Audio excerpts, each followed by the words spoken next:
Blog Talk Radio.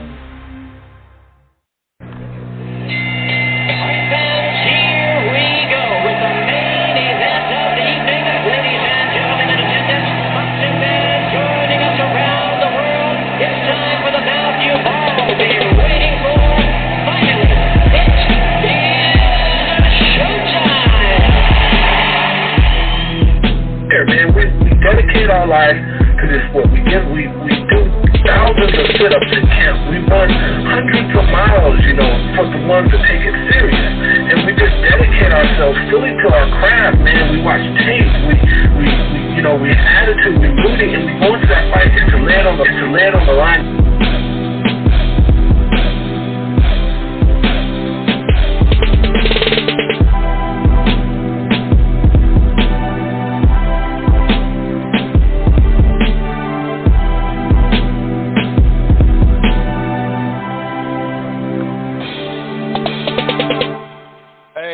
Boxing fans, this is the Rope-A-Dope Radio Podcast. I am your host, Chris Carlson. We are live on a Wednesday night. My apology for not being able to do the show yesterday. Life got in the way. You know how that goes. I am, like I said before, I am trying to get it to Tuesday nights. Next Tuesday will work, and we'll go from there. Hopefully I can get back to every Tuesday night or Tuesday day, whatever. But anyway, enough about me. How are you doing? Oh, you're not going to answer? Just kidding. Anyway, man, what a strange place we are in the world of boxing. And that's saying something because boxing's fucked up. It's strange. It's been fucked up. This is nothing new, though. We can go back to when it was in the great era, and there were so many problems with it then, right? Different problems, different eras. However you want to look at it, either way, we had another fight canceled, postponed, whatever you want to say. Brandon Figueroa and Stephen Fulton were going to fight next weekend. That's the best, or it was, I should say, the best fight on paper. Don't get me wrong. I want to see Usyk against Joshua and whatnot. There's some other undercard fights. There's a fight this weekend, I think, that's really good. But that fight I was really looking forward to that fight. That's gone. We didn't get Spence Pacquiao, taking no credit away from Ugas there. Luckily for now, knock on wood, we did get a rescheduled somewhat quickly anyway, considering the fight was going to happen late July. We did get Wilder Fury 3 scheduled anyway. That's a month away. We'll see. We thought we lost the undisputed fight at 168. That's scheduled for, November 6th? But, and then there's filler ins, right? Herring and Stevenson. There's a lot of fight news out there. We did get potentially some good news with the Crawford and Porter on the surface because they did push back, the time frame. The purse bid, but come to find out, potentially, I'll ask the question: Who is Terrence Crawford working with now? Is this a fact? Allegedly working with somebody? Doesn't want to sign with the PBC or something? I don't know what it is, but boy, oh boy, oh boy. But anyway, that's just other stuff, right? That's just other stuff. We're talking about. Coming off a lackluster weekend, on paper, that DAZN fight card, especially the top 3 fights. Max Hughes, shouts out to him. He was in a really fun fight, and he got signed with Matchroom. So, kudos to him. That's cool. I find it funny, though, they're doing interviews with him with his belt, which, of course, he's going to have his belt on, but calling him the IBO champ, but then they got issues with the WBA. It's like, dude, IBO doesn't even count. But anyway, I won't sit there and do what a lot of folks do. I'm having a little internet issue right now. I won't do what a lot of folks do and just call that a horrible card because on paper, I thought they did their due diligence, The Katie Taylor fight just wasn't all that interesting. after a handful of rounds, it got pretty slow. The main event could have been just a banger. I mean, it was a banger for how long it lasted. It's just one of those things that happen in boxing. Fights stop prematurely, and that's what happened. So I can't sit there and get, too mad. Like I said, this won't go down in the history books, nor should it. But that may have been one of the better fights of the year. And who knows? It had potential to be fight of the year. It's just too bad, nothing really happened with it. The Ben Granados had moments, but then kind of fizzled. It was more one-sided than we maybe thought. Credit to Conor Benn for that. But it just didn't turn out as good as it looked on paper. But like I said, I would never sit there and say, oh, that was a shit card or nothing like that. A lot of people do that. In the ring counts, no doubt, but on paper, that was a good card. It just didn't, like I said, work out. The PBC on Fox had a bunch, and I'm talking about a bunch of prospects on the card. Some looked good. Some were in just showcase-type fights. Some, got upset. Marcos Hernandez came out and, got the job done in a big, big win for him. Jesus Ramos didn't look all that great. Did turn it up later. We'll talk a little bit about that. But the double dip is what I meant to say. The double dip of disgrace. Let's put it that way. Despicable. The double dip of despicable this weekend. The WBC bends their VADA rules for Oscar Valdez. Right? That's one thing. That fight should be postponed.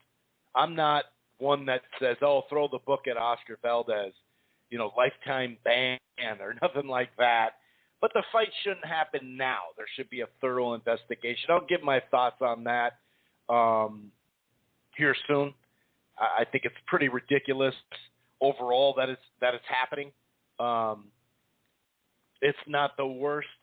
It's not like a major PED, right?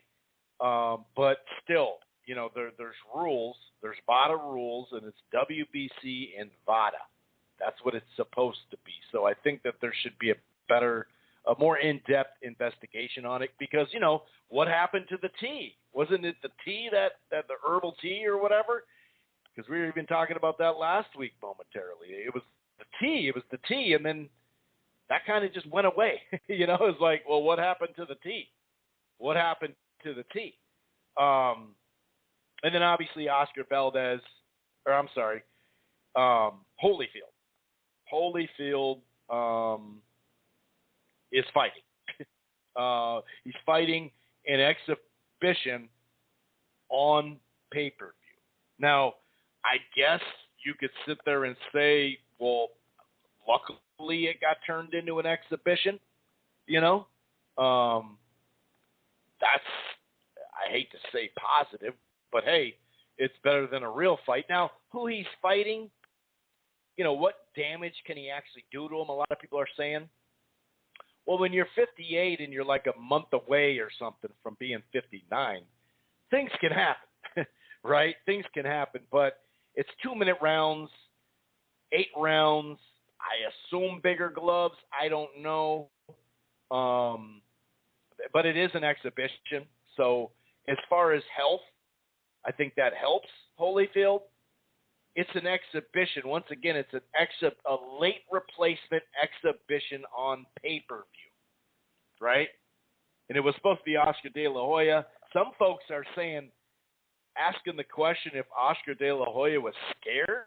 I don't know, dude. Did you see that video of him in the hospital? He said he's out now. He actually posted a video saying, thanks for all the support and whatnot. Like I said last week, I'm not going to sit there and destroy Oscar and say, oh, it was he actually, he overdosed on coke. That's what he was in the hospital for. He faked it. He's afraid. He's scared to fight Vitor Belfort in boxing, right? And I think that was an 8-rounder, wasn't it? Maybe I'm wrong, but either way, I had no interest in that fight. And if you did, hey, more power to you. Maybe you're just a big Oscar De La Hoya fan as a fighter. I know I was a pretty big one. As a promoter, I've definitely been rightfully so critical of him, but I'm not going to sit there and blame that on him overdosing. He sounded really, really bad, and he's a guy that obviously, has abused his body. We don't know underlining what that means for him as far as his condition, but he was in shape, He said he looked in shape and all that. So my point is, late replacement Evander Holyfield on pay-per-view. I mean, it's fucking ridiculous. It's sad. It's ridiculous. Like I said, is it a little bit better that it's it's 2-minute rounds? And when they say exhibition, does that mean they're going to do bigger gloves? And that was part of it. Right when they said Holyfield, the California Commission was like, nope. No, they went to Florida. I think it was Hollywood, Florida. They tweaked it to where they could make the event happen. So it is what it is. At least it's not a prime guy or even like a faded prime guy, meaning, a guy that's still been fighting. As far as boxing, I should say, at heavyweight. Vitor Belfort, I don't think he's fought in a couple of years. I think he's been knocked out a handful of times in the last 5 or 6 fights. He's won some, lost some, whatever. But yeah, dude, it's just weird. It's just really weird. Let's just put it that way, man. It's a strange place right now. And, usually I like to start in the ring, right? But the fact that unfortunately, this stuff's going to go on in the ring this weekend, it's still pretty much in the ring. So we're going to start with a variety of things when it comes to this, dig a little bit deeper into this Oscar Valdez stuff. And I understand, we heard diuretic, we heard a weight loss thing right away, so it's not as serious as a PED or whatever, or like a strong, like an intense PED, right? A performance enhancement drug. But anything to do with weight loss, and then we'll get into this in competition stuff too, because it's like in competition, 11:59 p.m. the night before isn't in competition. But we're talking about let's just talk about diuretic, right? Let's just talk about pills that curb your hunger, right? Well, if you're trying to make weight, that's part of the competition. So there's a variety of stuff to get into. Like I said, we do have some fight news, some current fight news to talk about. I do have, of course, we're going to end the show. I'm going to cut down on some of it. I think we've been going a little too long with the boxing Twitter segment at the end. But, of course, we have the boxing Twitter segment to close where we read like the tweets of the day, or of the week, I should say. And then, we have some fun with some fanboys, and we also expose some media members acting like fanboys, because you got to do that. But if this is your first time listening to the I almost said the Vikings podcast. I almost said Purple People Eaters. If this is your first time listening to the Rope and Dove Radio podcast, welcome. It streams live right here on blogtalkradio.com /Rope and Dope Radio. You don't have to go to Blog Talk and Rope and Dope and download the show directly from there or listen to the browser. If you don't want to, you can find the platform on Apple Podcast, iHeartRadio, Player FM, TuneIn, Stitcher, really across the board. We're also part of the Grueling Truth Sports Podcast Network. While you're at it, why don't you head on over to thegruelingtruth.com. And one more thing. If you're thinking about cutting the cord or you have and you're not quite happy, I got something for you. It's called Direct TV Stream. It was AT&T TV. For those who have it, saw that it just turned into Direct TV Stream. The prices start the same, as low as $69.99 a month. The best of live TV and on demand. All your apps in one place with access to over 7,000 apps. No annual contract, no hidden fees. And if you upgrade to the Choice or Ultimate package, that's 3 free months of HBO Max. And if you go to the Premier package, you get HBO Max and Showtime included. So that helps us boxing fans. Also with those, like I mentioned, those Choice and Ultimate packages, You can enjoy regional sports network with no additional fees. The last few years, there's been some issues there with what cable, company package has it and what doesn't. You don't got to worry about your regional sports. That's DirecTV Stream. Okay. All right. So, it was originally reported, right, one way. Then there was maybe a mix-up of what it was. Even hearing like the herbal tea, right? We heard this tea.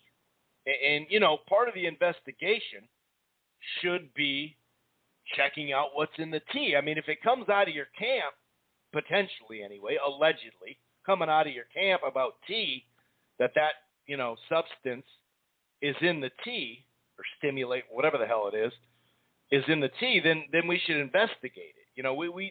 It just needs a little bit further of an investigation. But here is Oscar Valdez telling his side of the story, in a short little clip here. Oscar, you tested positive for phentermine, a stimulant prohibited by the Voluntary Anti-Doping Association. You don't have a prescription, do you? No, I don't have no prescription. How did it happen? What I can say is that I'm a 100% clean fighter. I don't know how that got into my body. I know every fighter is responsible for whatever they consume. But on behalf of myself, I have no clear answer how that got into my body. I've always been and I will always be a clean fighter, so I have no serious question of how. So, just right there, is that what he said in this hearing or something? Was that him in the hearing saying, well, I don't know how it happened. I don't have a prescription, so supposedly, allegedly, whatever you want to say, that you need a prescription for this, right? I've read a little bit about it. I've seen some other toxicologists talk about it. Conte, the regular, guys come in and pop off about what we know and what we don't know about this, and it's a stimulant, and, you need a prescription. Well, he doesn't have a prescription. Well, why is it in his body? Let's get down, you know what I mean? There has to be a better investigation than just a hearing. And you can even see some of the WBC, Mauricio, Solomon, some of his comments, it just rubbed me the wrong way, which go figure. I mean, most of these sanctioning bodies do rub me the wrong way, but, he went on to say stuff like, well, he's an upstanding citizen too. So it's just a couple of extra things he was talking about was like, well, hold on, dude, we can't just take anybody's word for it. I don't care who it is. I don't care if they do charity or not. You just can't go off that. That's not how you do it. You know what I mean? So clearly, WADA looks at it out of competition, in competition. VADA, who, by the way, the WBC, that's who they have the connection with, clearly thinks something else.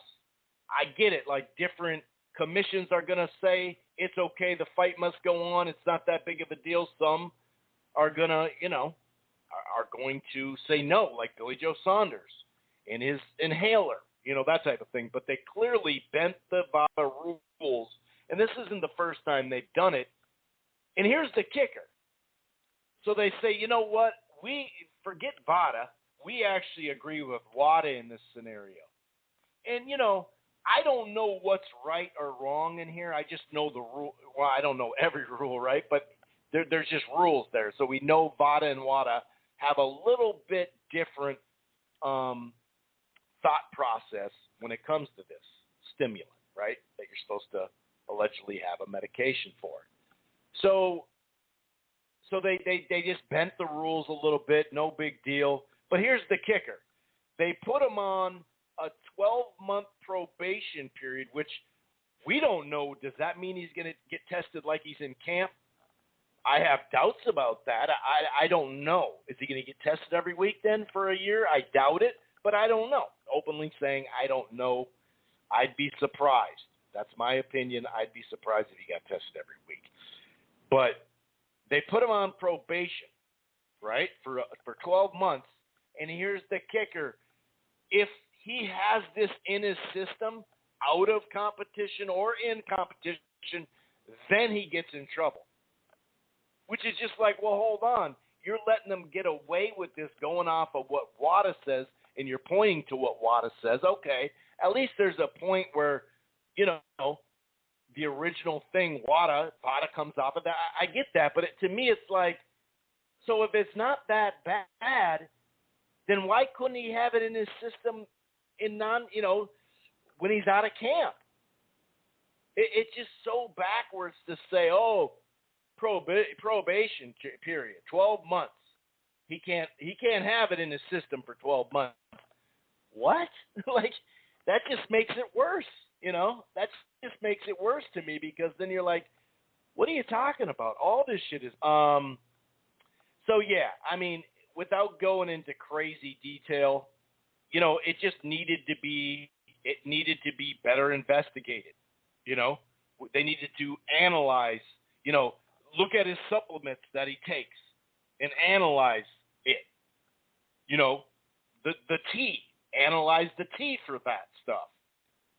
There's even, and of course, Conte and Heredia, Angel Heredia, those two always pop in. He's even saying analyze his hair in a specialized lab and test follicles from 3 months back. He says hair testing has a threshold allowing a mcg per cm, so if hair samples test positive, it's likely due to a continuous use. If accidental or cross-contamination, hair sample will come up negative. I don't, you know what I mean? I'm not saying, I don't know everything about this. You also see, Conte saying, no, it's an enhancer. It just is. Like, there's just no way around it. It helps you. It says he tweeted WADA not testing for 70, that's the little measurement, stimulants during the camp or out of competition is a complete joke. Stimulants are powerful performance-enhancing drugs. WADA is protecting the Olympics sponsorship dollars, not athlete safety, blah, blah, blah. In my opinion, WADA is corrupt from top to bottom. Well, Victor is pretty corrupt himself, but whatever. He says it's a loophole so large you could drive a Mack truck through it. Which one of the 70 stimulants would you like to use? And he says it's not an herbal tea. It's a muscular structure of that. It's not an herbal tea. So he's like, the herbal tea was on some bullshit. It's basically like my dog ate my homework stuff. And he goes on and saying, let's check the prescription. You don't have a prescription? Well, if you don't have a prescription, how the hell did it get into it? You got to at least test all his stimulants that he takes, whatever it is. So, without boring you, because a lot, the news is broke for quite a little while. I don't want to go too far into this, but to me, the WBC, like I said, Mauricio Herrera did say, a lot of people are jumping to conclusions, and I get it. Like the state tribal commission, I should say just the tribal commission. It's up to them, and they probably looked at this and was like, okay, this is fine, whatever. It doesn't even matter. You know what I mean? It is what it is. WADA says it's cool. I'm going to go for it. Who cares? But to me, when you hear Herrera say, or Mauricio, when he says stuff like, Suleiman, when he says stuff like, well, everyone's jumping to conclusions. It's too bad that's what everybody does now. This is what he says. Very unfortunate, or fortunately, many fans, many members of the boxing community with vested interest in some media outlets, individuals react immediately without even understanding what happened. Positive test, guilty, crucify the cheater. Nobody's saying anything about crucify or even anything that looks like that. The desire to see punishment is what moves today's society: scandal, cheating, frauds, tragedies. That all sounds like the WBC and all the other belts, by the way. There is no will investigate and there is no will investigate. Like, will investigate, balance the facts in order to arrive at a final conclusion. The premature judgments are mostly based in assumptions. Well, that would be fine and dandy, that line there, if you guys diligence with this, okay? That's what would be great. This fight should be postponed. Think about the trace amounts of what Povetkin had. It was a recently banned substance of what he had in his system. They postponed it. They put him under heavy, testing, whatever that means. And, he ended up popping dirty again after that on something else. But that's the whole point. If you're going to sit there and say stuff to, people shouldn't jump to conclusions. They should wait. Well, why don't you do a thorough investigation? You know what I mean? And then also Top Rank, the reports are they didn't tell the opponent for quite a long time, and he found out from the media. Test was a while ago, too. You know what I mean? This just wasn't the other day. And so this is actually Gabe Montoya. When the WBC circumvent the VADA program the way today's ruling did, it puts VADA in the same category previously only occupied by USADA in boxing, and is not a good place to be. They hurt integrity of VADA today in their own process. I'm not sure how much integrity they had already, but what's the point of having VADA if you're not going to go by the rules? You know what I mean? What's the point? What's the point of having it? Now, Bob Arum called for the firing of Coppinger by ESPN over a report of a banned substance tested positive for. Any company that gives such a so-called journalist such a position, they should be ashamed of themselves. Well, it is what it is, right? I'm not, if people get it wrong, I get what he's saying, but in this situation, it just. This is another thing that Conte says. He says when horse jockeys use this, they get suspended. Our stimulants used to cut weight, a performance enhancer. He says it's a PD for jockeys, and they do get suspended for the use. Does enhance weight cutting for boxers, and that's where I do disagree with WADA, because the in-competition thing, 11:59 p.m. the night before of an event, it's crazy not to call that in competition. I mean, in camp should be in competition for fighting. Not every sport's the same thing. I get it. Of course, most sports you don't have to weigh in. But if you're literally taking something that curbs your hunger, isn't that helping you? No matter if it helps your performance or not, it gets you to that weight. It gets you to a paycheck, regardless. So this is just ridiculous. And like I said, I'm not saying throw the book at Oscar Valdez. There's been worse cheaters, right? And, ultimately, what's he going to say? No, I don't think I should fight, man. You should suspend me. I don't want money. Nah, dude, of course you're not going to. So I don't really blame the fighter in this scenario. No one's going to just lay down. They said he could fight. He's going to fight. And I understand they sold a good amount of tickets. I'm all, for supporting, other cities, drawing a crowd, any fighter that can draw a crowd, that's great. But it can't play into anything else. You know what I mean? And so when you bend the rules this much, what's the point of this stuff? It should be postponed. I'm not saying 100% suspend them yet. Let's do an investigative detail like our boy Mauricio Solomon is talking about. Don't jump to a conclusion. Cool, I'm with you there, Mauricio. Then let's do a fucking investigation on this. And let's see. If there's any kind of tea brought up, let's see the tea brand. We got to look at your supplements, whatever. You got to go over everything you ingested, whatever. If you really want to do it right. It doesn't mean this fight couldn't even happen in December. I'm not saying that it could never happen, but I think it should be postponed. And then on the flip side, for Evander Holyfield, who's a month away from being 59, for him to be okayed by a commission, by the way, exhibition or not, it's just ridiculous. I'm not going to sit there and give a ton of credit for California for them saying, nah, dude, this can't happen. Florida, I think Hollywood, Florida picked it up. They made it into an exhibition, 8 rounds, 2-minute rounds. But then, I'm looking at Triller, really, because Triller is trying to salvage this pay-per-view. Another exhibition, but this time it's not just an exhibition on pay-per-view.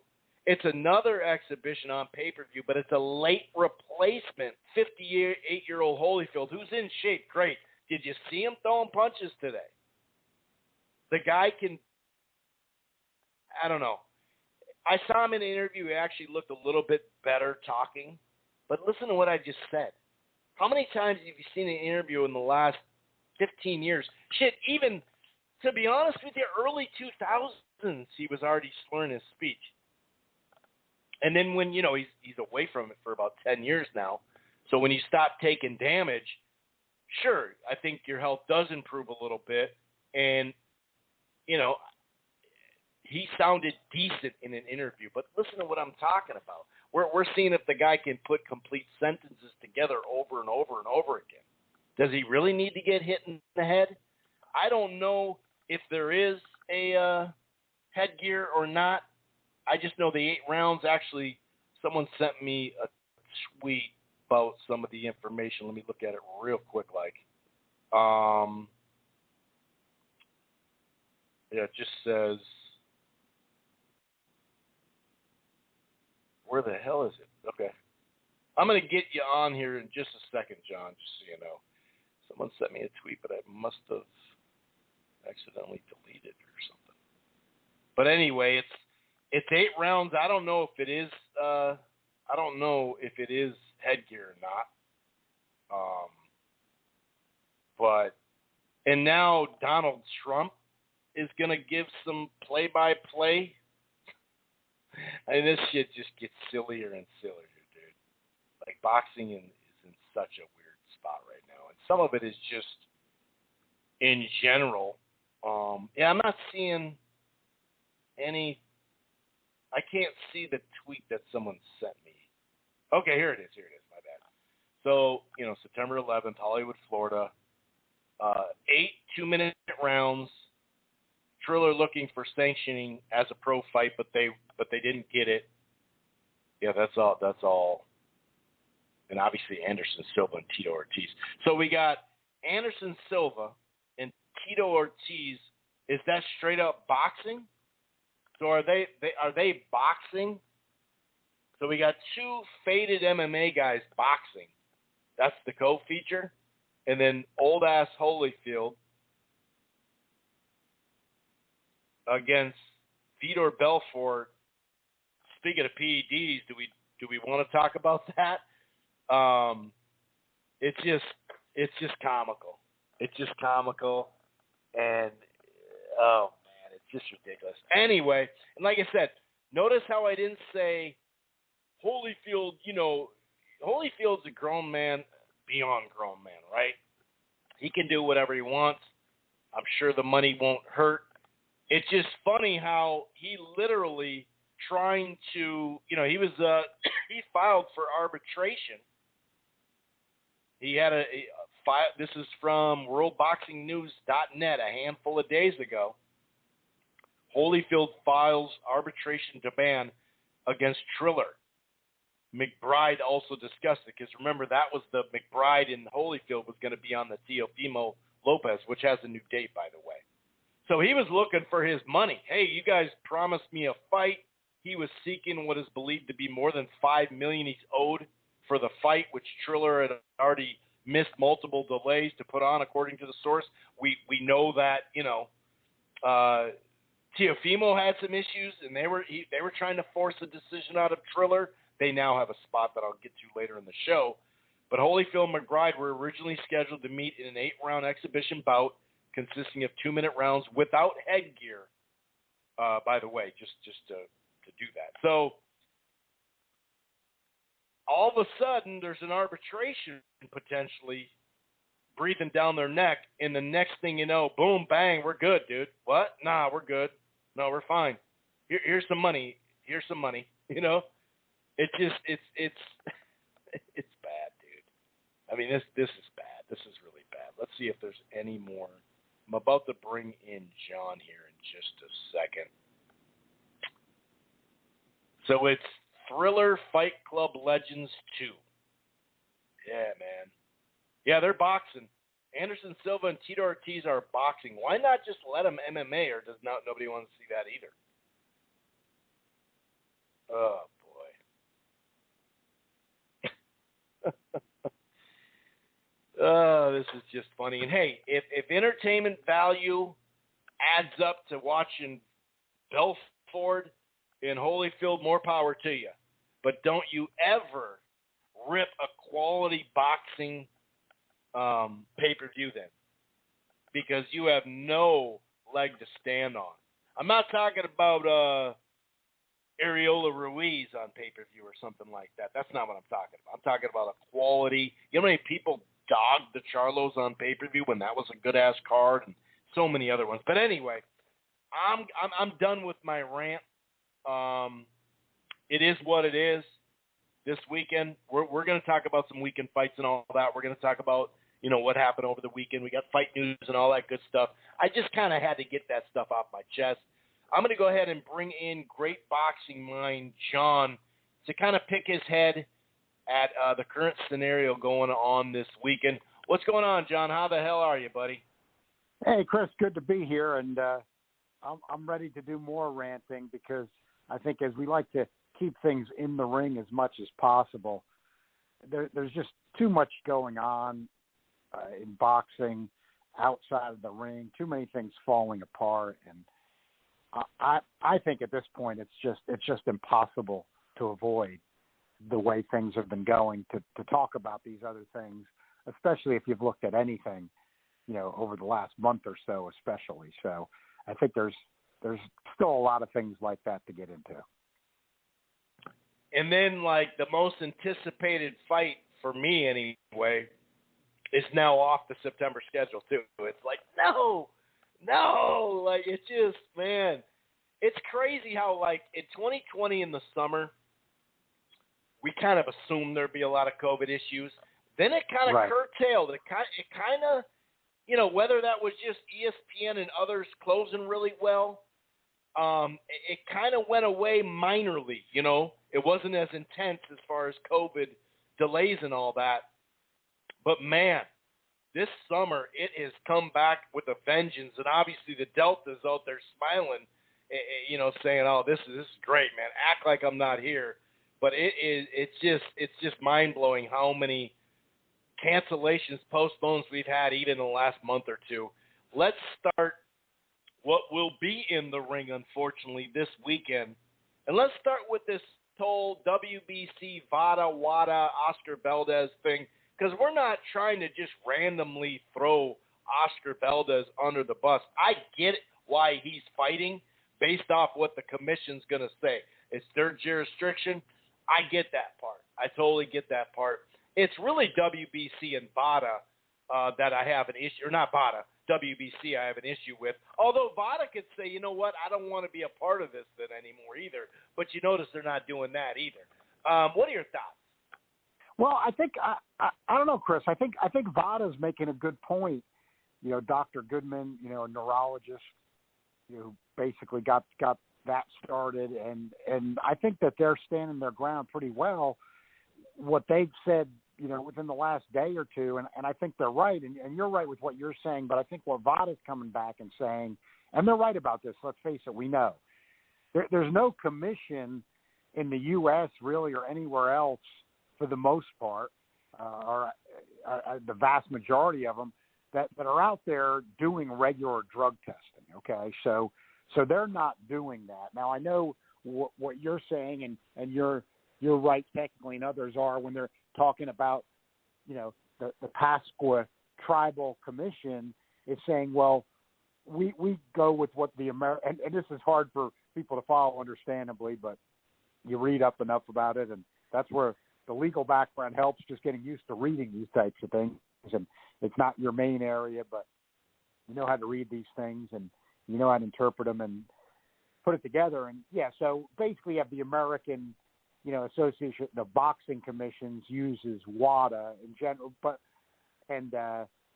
this substance is, as you correctly documented all that, this substance that Valdez tested positive for in 2 samples, the A and the B. Let's not forget that. This all comes up after the B sample gets tested positive. So if it didn't matter, why'd we bother? Why wasn't it just dropped after the A was tested?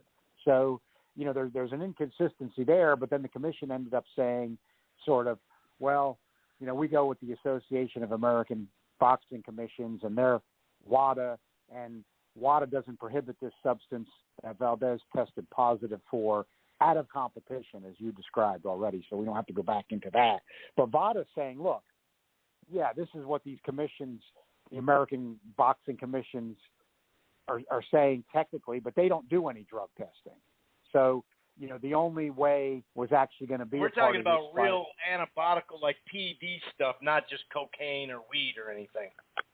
Yeah, right. The only way there was going to be testing for these performance-enhancing drugs is if somebody like VADA does it, which they did it for this fight, and that was under the Alphabet organization, the WBC's clean boxing program. So Valdez tests positive in both samples for this.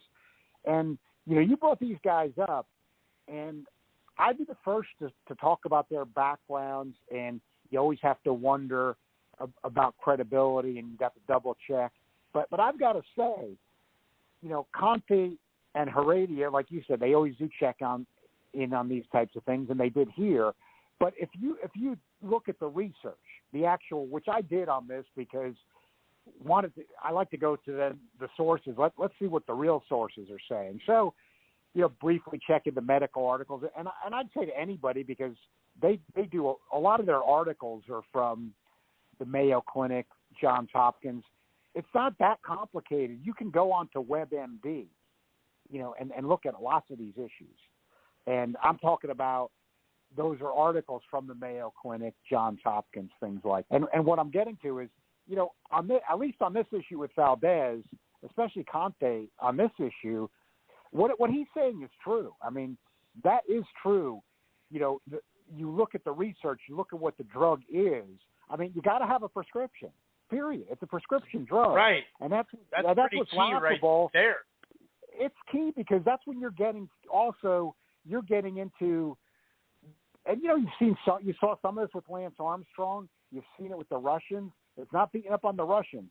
The Russians were just banned from the Olympics. I mean, participating as a nation because of systematic drug cheating. And why we're really talking about systematic is what you had them doing, and, you had some of that with like a guy like Lance Armstrong. It's getting actual physicians involved, not like crackpot amateur chemists who have no credentials or degrees, actually getting licensed physicians involved to help you cheat. I mean, Povetkin, when he tested positive for the Wilder fight, I mean, that's a drug that's given to open heart patients to help in recovery. It's prescription only. Now, how was Alexander Povetkin, professional fighter, on that drug in the first place? Whether it had become banned or not, which it had become banned when he took it before he was supposed to fight Wilder, because that was adjudicated by a jury in the United States District Court, that particular issue. But getting back, why does that matter for Valdez? It matters to me because this is something that's only given by prescription. It's a powerful diet drug, and it does have properties of a performance-enhancing stimulant, like Conte says. That's in the research. That's just not Conte pulling stuff out of the sky. All you got to do is do a little bit of research in the areas that are credible, credible information. So, Valdez, the T thing didn't make any sense. You played the Kriegel interview. He can't explain it because you got to have it by a prescription. So I'm going to say, I think I can say it fairly in this way, and it's not being hard on Valdez. It's just being fair. It's just being factual. It's being fair to all the other fighters. If we were just going to let's get back to basics. If we were going to just take boxers' words for it on the honor system and just believe them, we wouldn't be testing for drugs in the first place anywhere. In the Olympics, they wouldn't be testing. In boxing, they wouldn't be testing. You don't believe the guy. It's, Valdez is a credible guy. I don't think he's a stand-up guy in his community. You know, he's a stand-up guy money in the to a community. charity. He gave kids toys for Christmas. Well, why test? He handed out turkeys. Why test for drugs anyway? And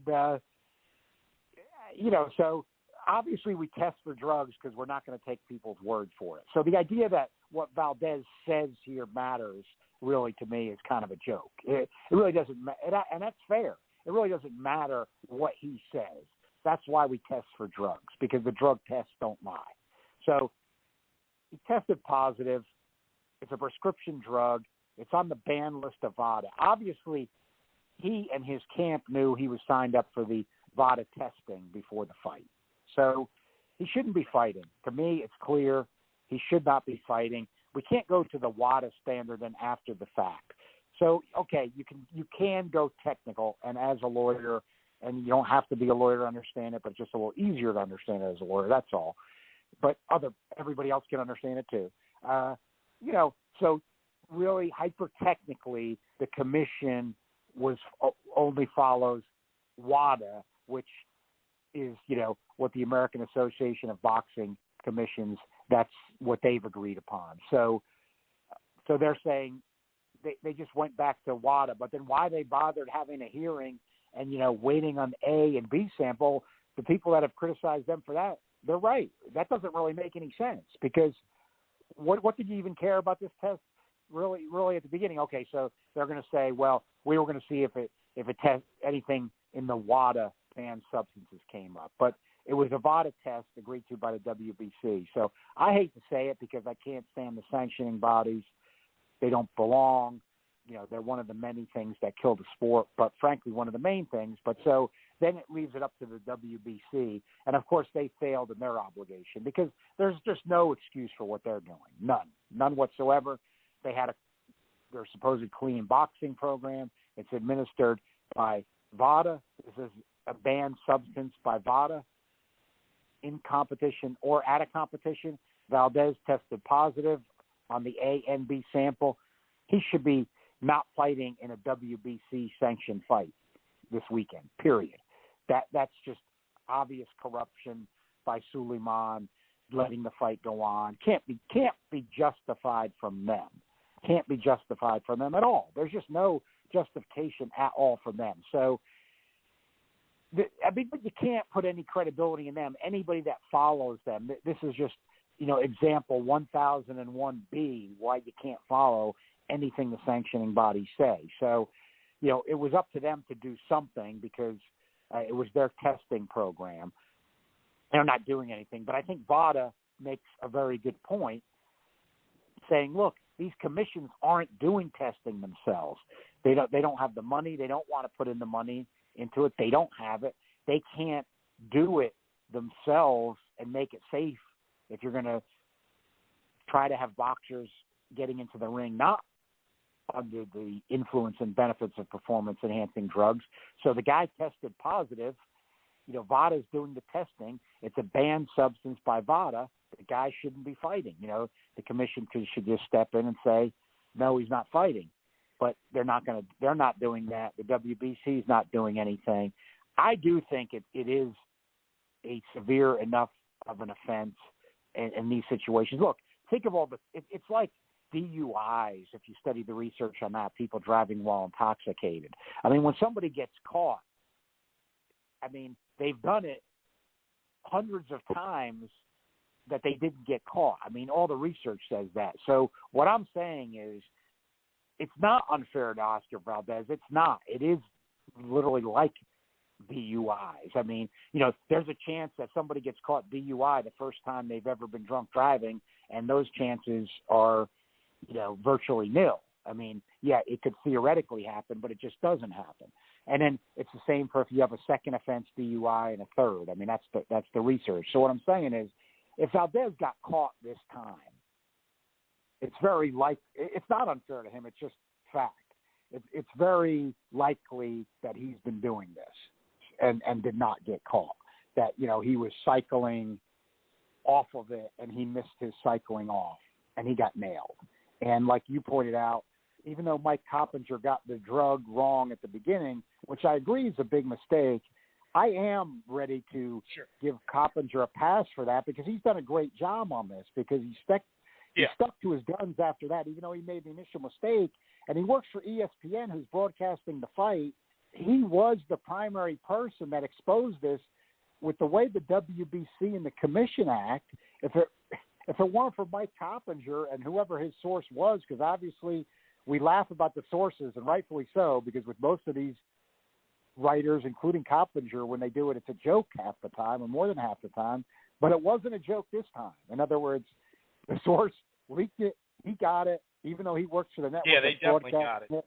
He put it out there. He's keeping it out there. And what I'm saying is, in this particular instance, if it wasn't for Mike Coppinger's reporting, and look what the WBC did do, Valdez would have gotten away with this. So in this one, they weren't even going to tell the opponent. The opponent's even know, and he's promoted by the same company, John. Right. They're both on I don't the think top to this rank. point, I don't even know if they ever went and told him. So, I think it's not anything against Valdez specifically. You do have to be consistent. And look, I'll say people get mad, but again, knowing the actual research on this, and what the drugs are, what the situation are. First of all, Canelo did get a suspension, even though it was short. It was a strict liability suspension where with Nevada, just because it's in your system, no matter how it got there, you're out. But that test, the actual certified test, I mean, this can't be made up. I mean, Canelo's sample was within the limits where it could be just from eating contaminated meat. I mean, that's what the doctors say. I mean, so you can then choose. But I'm just saying, like, Canelo really could have eaten contaminated meat because there is clenbuterol in the meat in Mexico. I mean, that's a fact. So, he lives in San Diego a lot, trains there. I'm just saying, you can fall under either side you want of that. But he got a suspension anyway, even though it was short. It did postpone, Golovkin too. So Valdez has got nothing right now. I mean, he's got nothing, and there's no excuse for this. There really isn't. There's no excuse for this drug to be in Valdez's system. I mean, there's not. It's what you said earlier. He's cutting weight. I'm sure you look at the circumstantial evidence, he's definitely using it to cut weight. And then Conte is right when you look at the research. The drug's prescription, he can't tell who prescribed. I should say this. He can't tell who prescribed it for him, or he won't. In other words, because if there's again, I talked about the Lance Armstrong situation, Povetkin, the Russian Olympians. I mean, there could be a physician giving him this stuff. That's also very likely. So he may just not want to. Remember A-Rod at the Biogenesis clinic? I mean, these things exist. Right. I mean, he was on the list, a long list too. And that was a little lower level of doctors and stuff, but it's been with higher level, and so he either got it somewhere else, or he won't tell who prescribed it for him, or what doc gave it to him. So I think it is bad. I really do, and I don't want to hear Valdez's excuses. I mean, because look, boxing's a dangerous sport. It's rough. We know a lot of guys might be in on it, but look, we've made the decision up to this point that PEDs and, banned substances are not going to be permitted, so, and I think that is the right decision for the sport. We can debate that, but at another debate, but that's the way it stands now. So to me, he should be out. This was not a good fight anyway. It's not a fight anybody asked for. Right. So, it's on ESPN Plus. I do have to say on this one, with all the problems the sport is having, I don't see any really good reason for anybody to pay attention to this one, except for the reasons we're talking about. So Top Rank should have pulled them. ESPN should pull them. The WBC had an obligation to pull them under their own program. Right. And they're just not even going to follow. They're literally not even going to follow their own rules. So it's just bad all the way around. But I think that's what the evidence is on this situation, and I think that's the way it ought to come out. I mean, transnationals, which I'm a part of, making their decision on it. Everybody's chimed in, and the chair people are figuring out the final decision. But, you know, I can say I'm in favor of him, you know, being out. I mean, you know, that he should be, because again, these organizations won't take any action. The WBC already wouldn't. There's some people that want to give him a pass. The commission's giving him a pass. You know, I think he should be out of the ratings. So, you know, you test positive, you're out for a period of time. You know, maybe first time you get to come back at some point, but you're out. I mean, something's got to be done. So, you know, my conclusion on it is two samples testing positive, ban VADA substance. You look at the research on it, like you said, which is absolutely correct. He's using it to cut weight. And actually what Conte says about the drug is correct. It's prescription, and it's also a stim, so, you know, it can enhance his performance. So he ought to be out. This thing shouldn't be taking place on Saturday. Yeah, I mean, it's pretty basic. By the way, Mike Coppinger just tweeted not long ago, the Florida Athletic Commission has approved the Evander Holyfield-Vitor Belfort bout as a fully regulated professional boxing match. The commission tells ESPN it will be conducted under the unified rules of boxing, scored by 3 judges on a 10-point must system, which makes it not an exhibition. We just heard not long ago today that it was an exhibition. Does that still mean it's 2-minute rounds? Because for male boxers to be a professional regulated fight, I don't know the rules on this. I'd assume it'd have to be 3 minutes, but I don't know for a fact. Maybe they can just say, hey, this is going to be a pro fight, but we're only going to – both fighters said 8 rounds, and both fighters are okay with 2-minute rounds. I don't know about that, but they literally, he just tweeted the bout as a fully regulated professional boxing match. That's what the commission told him. This is the Florida Athletic Commission. What are your thoughts on this late replacement? Here we are again, an exhibition on pay-per-view. To me, I pass on that because I'm not a big fan of 2-minute round, 8 rounds, 2 minutes exhibitions. That's just me, whatever. But a late replacement, 58 in a month, going to be 59, going against an MMA. It just, I mean, you know, in some ways you go, well, at least he's fighting a faded MMA guy in boxing. I guess that helps them out, not taking as much damage. But then again, you see him punch today, and he's so slow that maybe he still is in danger. I don't know. I mean, Belfort's like 41. That's still like 17 or 18 years younger. I don't know. Like I said, at least he's not taking on some dude who's been fighting real heavyweights or something like that. Then I'd be just going completely nuts. That's what this show would be about, just that. You know, if Holyfield, was fighting somebody that was still somewhat in their prime and an active boxer in the last few years. But, you know, being out 10 years, 2011 was his last fight. Like I said, going on 59. There's plenty of interviews that I've seen, and I'm not trying to make fun of him just randomly or you know, hacking him or nothing like that, but he does have problems putting sentence after sentence after sentence together. I do have to preference that by it's been 10 years since he's taken a punishment in the ring, so I'm sure his whole body feels better in general, not just the mental and neurological stuff. I did hear an interview today. It was short answers, so I can't really tell, you know, where he's at that way. But what are your thoughts here? Do you have any interest in this? Because the co-feature is two old MMA dudes boxing. No, I've got no interest in this one, Chris. And it's funny because I've said for me to have interest in these, it's got to be a real fight.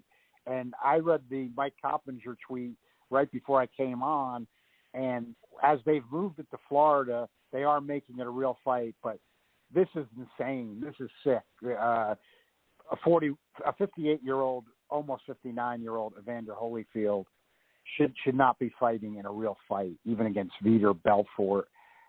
This is really just nuts. I mean, it shouldn't be happening. You know, Holyfield's got no business getting in there. But let's look at the example of Jerry Quarry and Ron Lyle had fights at very advanced ages after really long layoffs. And, with Quarry eventually dying, from the dementia, obviously from, the complications from having boxed, they did say that a lot of, of course he took a lot of punches before that, but a lot of his damage came when he tried to just come back and fight at like 45. Ron Lyle had a fight at like 53. They're both deceased. Not from right after the fights, but I mean, and Right. there's other things involved, but I mean, the Holyfield at 50, you can't be out there at 58 getting hit in the head. I mean, it's not healthy for anyone. We know that, but even though you can, die in the ring, take the damage, they haven't talked about this as much. There was kind of a pretty big push for it about 30 years ago where, it kind of got dropped, which happens a lot with boxing. But, they were talking with some of the research and some of the outcomes that, if especially when people were turning pro a bit younger and things, if you could have everybody in theory getting out by the time they were 30, that the outcomes compared to what we see, the outcomes were not nearly as, we're talking about boxers, fighters. And since, of course, you had George Foreman with the successful comeback, and like they say, which is true, Right. as inspiring as it was, people get encouraged. And then, you've got stuff like this, and boxing's always had some of this stuff, but this goes over the line, this thing that they're trying to do Saturday night. I can't even believe it's still going to go forward. It's not good for boxing. It's not good for Holyfield's health. And who knows? He just might need a payday. I mean, it's that bad, as we know. So you can't. It just shouldn't be happening. I mean, a reasonable commission should not be sanctioning this thing. And frankly, even as an exhibition, what business really does a 58-year-old Holyfield have doing in an exhibition boxing match? I mean, go play a charity. I'm actually like half serious. I mean, play a charity softball game, or run a 5K with other older boxers or something like that. I mean, there's no place getting into the ring anymore, getting hit in the head. Too dangerous. I mean, it's dangerous enough for people of any age, but you do run into potentially, because these are state-sanctioned things. It has come up over the years where they do have to watch age discrimination, believe it or not. So, you have to watch that. But I think you can still make credible cases. You can document that, and you can go through the examinations where you can deny an Evander Holyfield fighting. I mean, I think you're going to be able to do that credibly. So, this is crazy that this Florida commission's going to let this go on, and even though for them it's profit mode, but really, what profit? I mean, what's Triller That's even the thing. doing trying to put this on? Like, I mean, they're going to sell some tickets real quick, I mean, there's nothing. What kind of gate are they going to get in a matter of days? You know what I mean? Like, and this is now a real fight. So we're not even talking about exhibition. So there's the commission. At least the commission's saying, you know what? Commission obviously doesn't have anything to do with if it's a pay-per-view or not. They could say, we'll let you have headgear on, big gloves. You can do your exhibition, and that's fine. But they could say no. Now they've made it reportedly made it a real fight, which now you're in the wrong. And then also Triller. I mean, it just so happens, John, that all of a sudden there's an arbitration for $5 million possible. Oh, hey, you need to fight? Here's $5 million. You know what I mean? Like, Triller, this is just a mess. All these people talked about Triller and how this is just new, and they got this new format. And don't get me wrong, I saw the pros and cons, and I talked it through. I thought some of the stuff is a good idea. I've never been a big fan of exhibitions, being on pay-per-view. But, hey, I did like how they were kind of blending music and all that, and I liked the card where they had the verses. That was a free on Fight TV. It was free, though. It wasn't a pay-per-view. They're going to do another one coming up. I give them credit. So this isn't just to rip Triller out of nowhere because they're an outsider in boxing or whatever. But to have this as their main event, it's ridiculous. Somebody sent me this, John, and this is when Holyfield was 42 years old. It's a headline from the Washington Post. Holyfield, 42, has fighting license suspended in New York. Former heavyweight champ Evander Holyfield was barred from fighting in New York by the State Athletic Commission because of poor performance and diminished skills in recent fights. It's like, 42. I mean, we're talking about, 16, 17 years ago, a commission, New York at that, got it right. I remember when he looked terrible against Larry Donald, and then they suspended him, and then the fighting. But here's the other thing that's insane. I mean, with this Triller, this is not the fun stuff to me. I agreed with that combo they had initially. That was pretty fun, kind of weird but fun. But we're beyond that now with this, and this is not fun. And this is what doesn't make sense too for something like this. I mean, a 21-year-old never saw a prime Evander Holyfield, and I'm saying that in the sense that not that that's going to make them buy this. It's that they don't even have any nostalgia, to have them pull the trigger on a pay-per-view like this. I mean, somebody 21 and under. So I'm not saying that maybe that's your majority of buyers, but I just mean who's buying this? I mean, what's the market? Right. Who's buying this? I mean, is some crazed Holyfield fan gonna buy this? I mean, maybe 10 of them, but that's not gonna make Triller any money here. And who's gonna find out with the late replacement anyway? That's right. Yeah, they got to find out, and that's not gonna even pay Jim Lampley.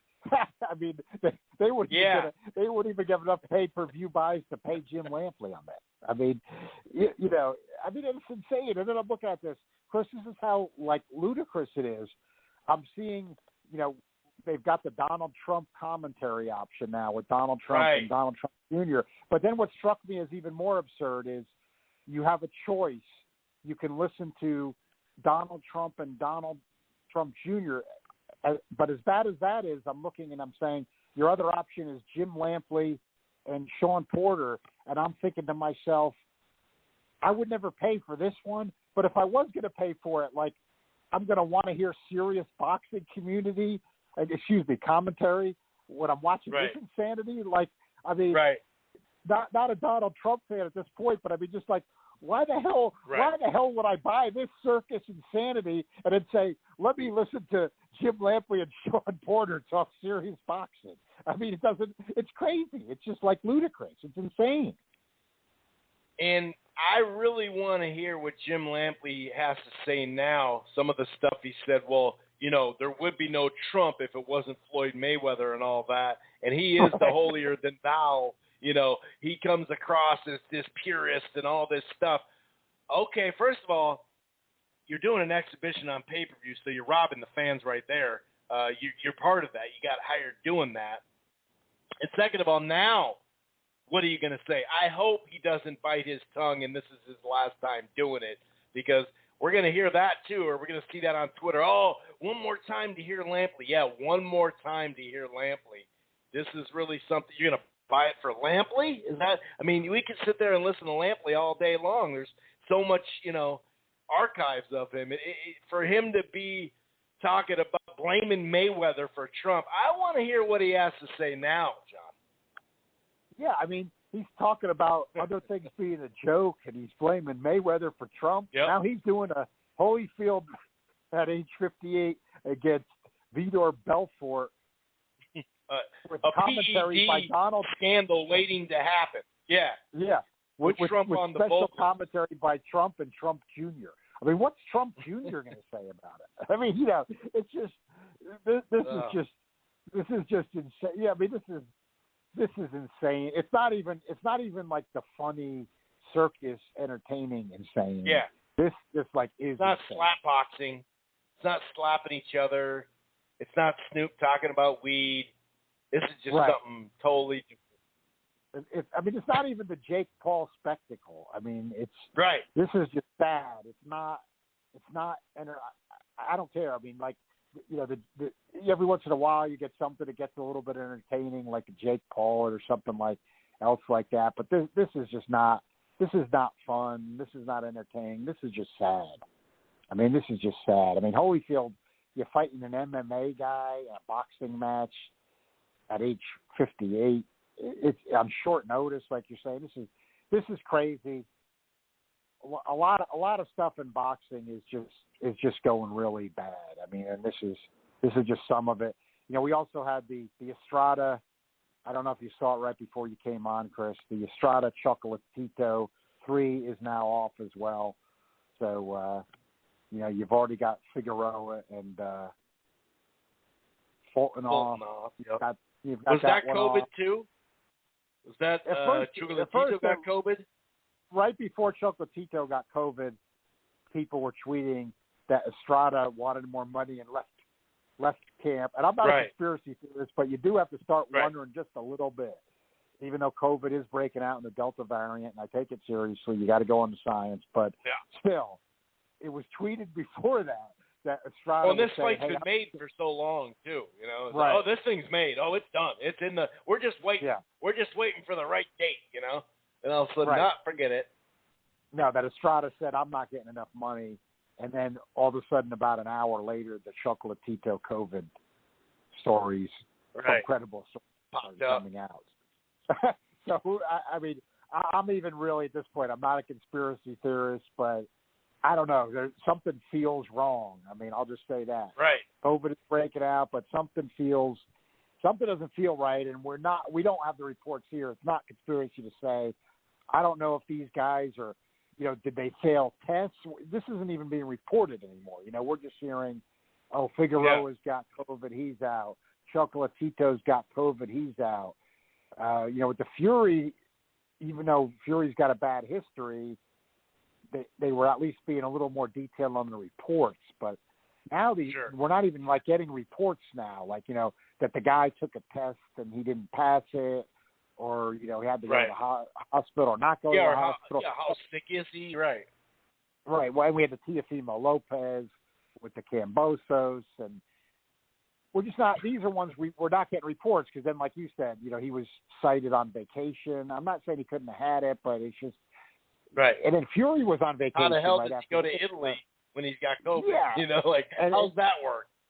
And Fury flew right out. You know, it's just – I'm not going to go full conspiracy theory, but now it's happening so often that you can't be totally naive either. That I might need to see some more evidence. It's like a high ankle sprain. Sounds like a high ankle. Like, well, I mean, it's a high ankle sprain. You know, we don't need X-rays. It's going to be fine. I might need a little more evidence of, you know, were these guys tested and what came out, how they, you know, that kind of stuff. Were they vaccinated? We're not hearing any of this on these guys. A lot of them. Again, Fury, you heard some. He got one shot. But now, with the more recent ones, we're not hearing anything. So that's off. Yeah. And now Mikey Garcia is going to fight some Spanish guy that nobody's ever heard of. It really is terrible. It's not being too negative. I mean, you know, we talked a couple of weeks ago because that card is good. So people were getting down on the main event this week, but I'm still not down on it if it takes place on schedule.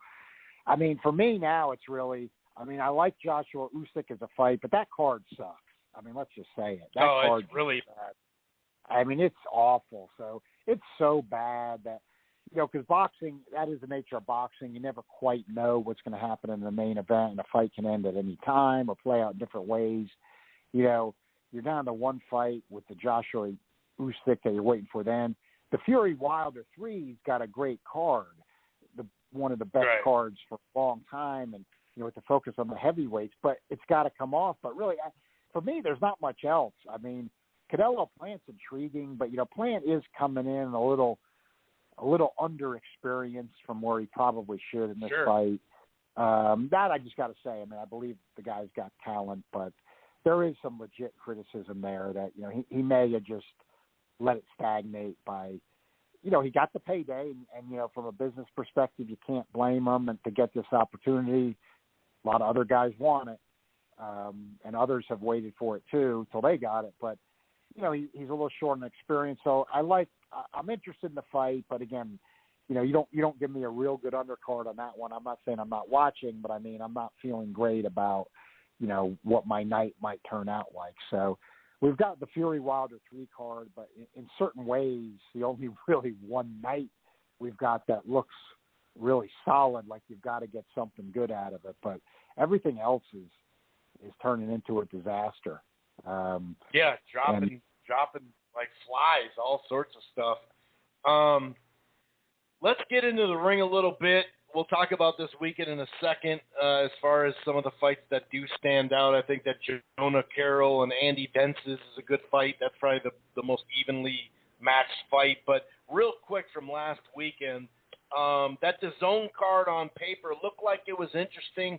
Didn't quite turn out to be that great. But, hey, they matched some of these guys up, and, you know, sometimes that just doesn't work out. It was a great atmosphere, and don't get me wrong, the main event was a blast while it lasted. It just kind of sucked that it happened. I gave Warrington the first round and Lara the second round. You know, there was give and take, no doubt. You saw Lara start landing his left hook and started going to the body. Warrington had a nice left hook and straight right hands. You can kind of see, well, first of all, they head clashed multiple times, which obviously, you know, thank God they got that right. That you know, the eye started bleeding really bad. I did notice, though, Warrington definitely had more of a tight guard going, and it looked good in the first round, had moments. But to me, I kind of thought, I don't know, I would have really loved to see that fight play out, because for me in that second round, Lara, not just the body, but in general, started landing some really, really big shots. But, yeah, it could have been one of the better fights of the year had it been able to go another 6 or 8 rounds or something like that. Then you had Ben Granados. You had Taylor Hahn. You know, Taylor had some – the fight itself had decent moments at the start, maybe through 3 or 4 rounds. Taylor was landing the cleaner shot, especially with the right hand, was jabbing pretty well, added a nice left hook as well. But Hahn did somewhat nullify Taylor at times. And Taylor was just kind of doing a little quick 1-2 combo, a lot of tying up. You know, the knockdown late in the 8th.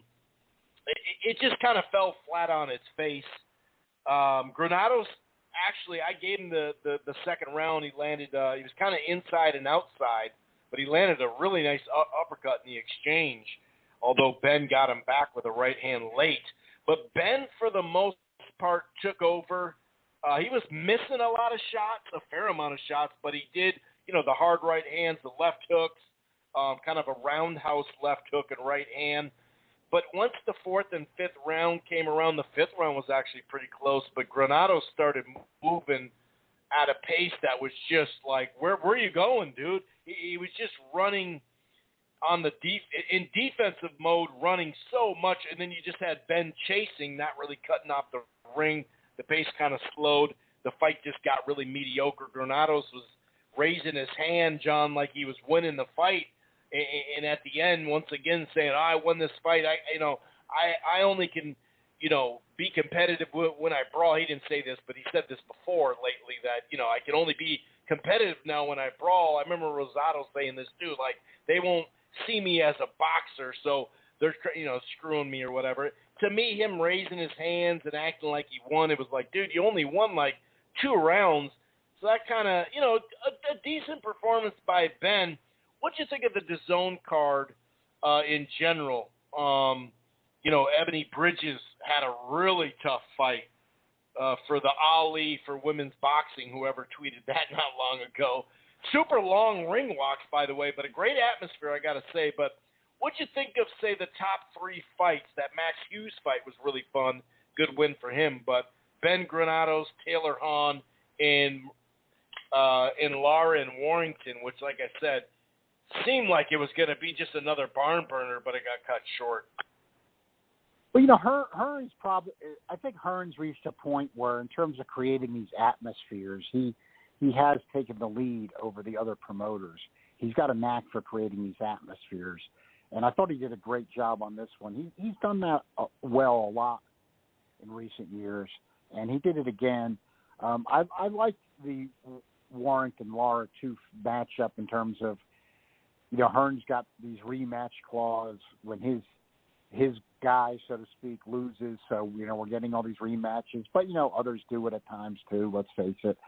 You can't say it's only Hearn. But this was intriguing. I picked Lara by KO.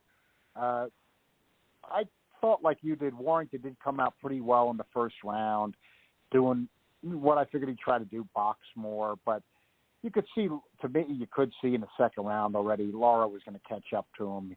You know, Warrington couldn't hurt him. And, you know, they were exchanging punches at the same times a couple times. And I thought that's going to be the end of Warrington because he's got no pop. And, you know, when they keep exchanging like that, Lara's going to land a bomb on him and it's going to be over. I think that would have happened. I don't blame either fighter. Some people were fans of each were trying to blame the other. I couldn't see it. You know, I couldn't see it as Lara looking to get out. I couldn't see it as Warrington was coming into the fight looking to intentionally headbutt anybody. I think it just happened, and it gets frustrating because the fight was heating up well, and I was, you know, enjoying how it was going to play out. And then it ended on a headbutt. I think it was just unfortunate. I don't think Lara was looking to get out. I don't think Warrington did it on purpose or was looking to butt him. I think it was just unfortunate. You know, I don't know if they're going to fight again, but I think that was unfortunate. But some of these fights lately, and I can understand boxers, I mean, you know, they'll get a bad cut, and, you know, I think they're really looking at it. I mean, we know how dangerous the sport is. I think some of them are just starting to look at it and saying, hey, you know, this fight ends right now. I'm still getting paid. You know, I got a bad cut. I don't have to continue.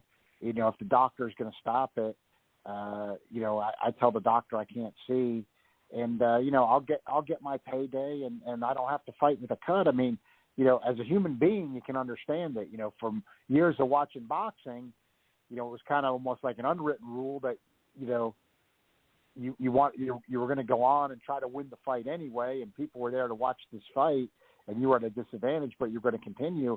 I think we're seeing things kind of slant away from that. I don't think this Lara incident was a bad one like that, but we're seeing ones that are kind of bad like that we could go back to. So I don't think this was one of those, but we're seeing that more and more, and it's just another thing boxing's got to deal with because you get these accidental clash of heads that cause significant cuts. They're going to happen. But the rest of the card, actually, I didn't think it was too good. I mean, you know, Katie Taylor was fighting somebody old. She's 35 now, and she's got talent. But she's fighting somebody older than her who'd been out of the ring. And, you know, these matchups just aren't good to be featured. And really, Ben Granados. I mean, Granados, except for that Imam fight where he caught him and got him out of there, he hasn't beaten anybody, let's face it. He literally hasn't beaten anybody. And he hasn't punched hard against anybody. So, you know, I didn't think Ben's – I'm with you in terms of the scoring. I mean, I don't think Granados came close to winning the fight. But with that but remember, he can't punch. He's not really that much of a threat. He was coming off a draw against an unknown guy in his fight before. I didn't think it was a good performance by Ben. You know, looking back, that Vargas fight, I'm not saying Vargas was going to win, but it got stopped a little quickly. He didn't go down. You know, Ben went the distance with Formella. He didn't drop Formella. He didn't drop Granados. These three fights that were supposedly for him, you know, and they were compared to who he was fighting, step-ups, nobody's hit the canvas. I mean, this guy's supposed to be this ferocious, you know, dangerous puncher that, well, he's got the punching power, and we got to watch out for him. And like you correctly said, he swings wild, and, you know, he comes out just cranking up these bombs. He's not dropping anybody. I mean, you know, over the last three fights, he's not dropping anybody. And I've seen enough now where I'm like, this guy fights anybody with a competent offense who's got some pop, and he's getting taken out. He's going to come in swinging wild, and he doesn't hit that hard at the upper level, and he's going to get knocked out. So I have especially at this weight class. Yeah, especially welterweight, the deepest division in boxing.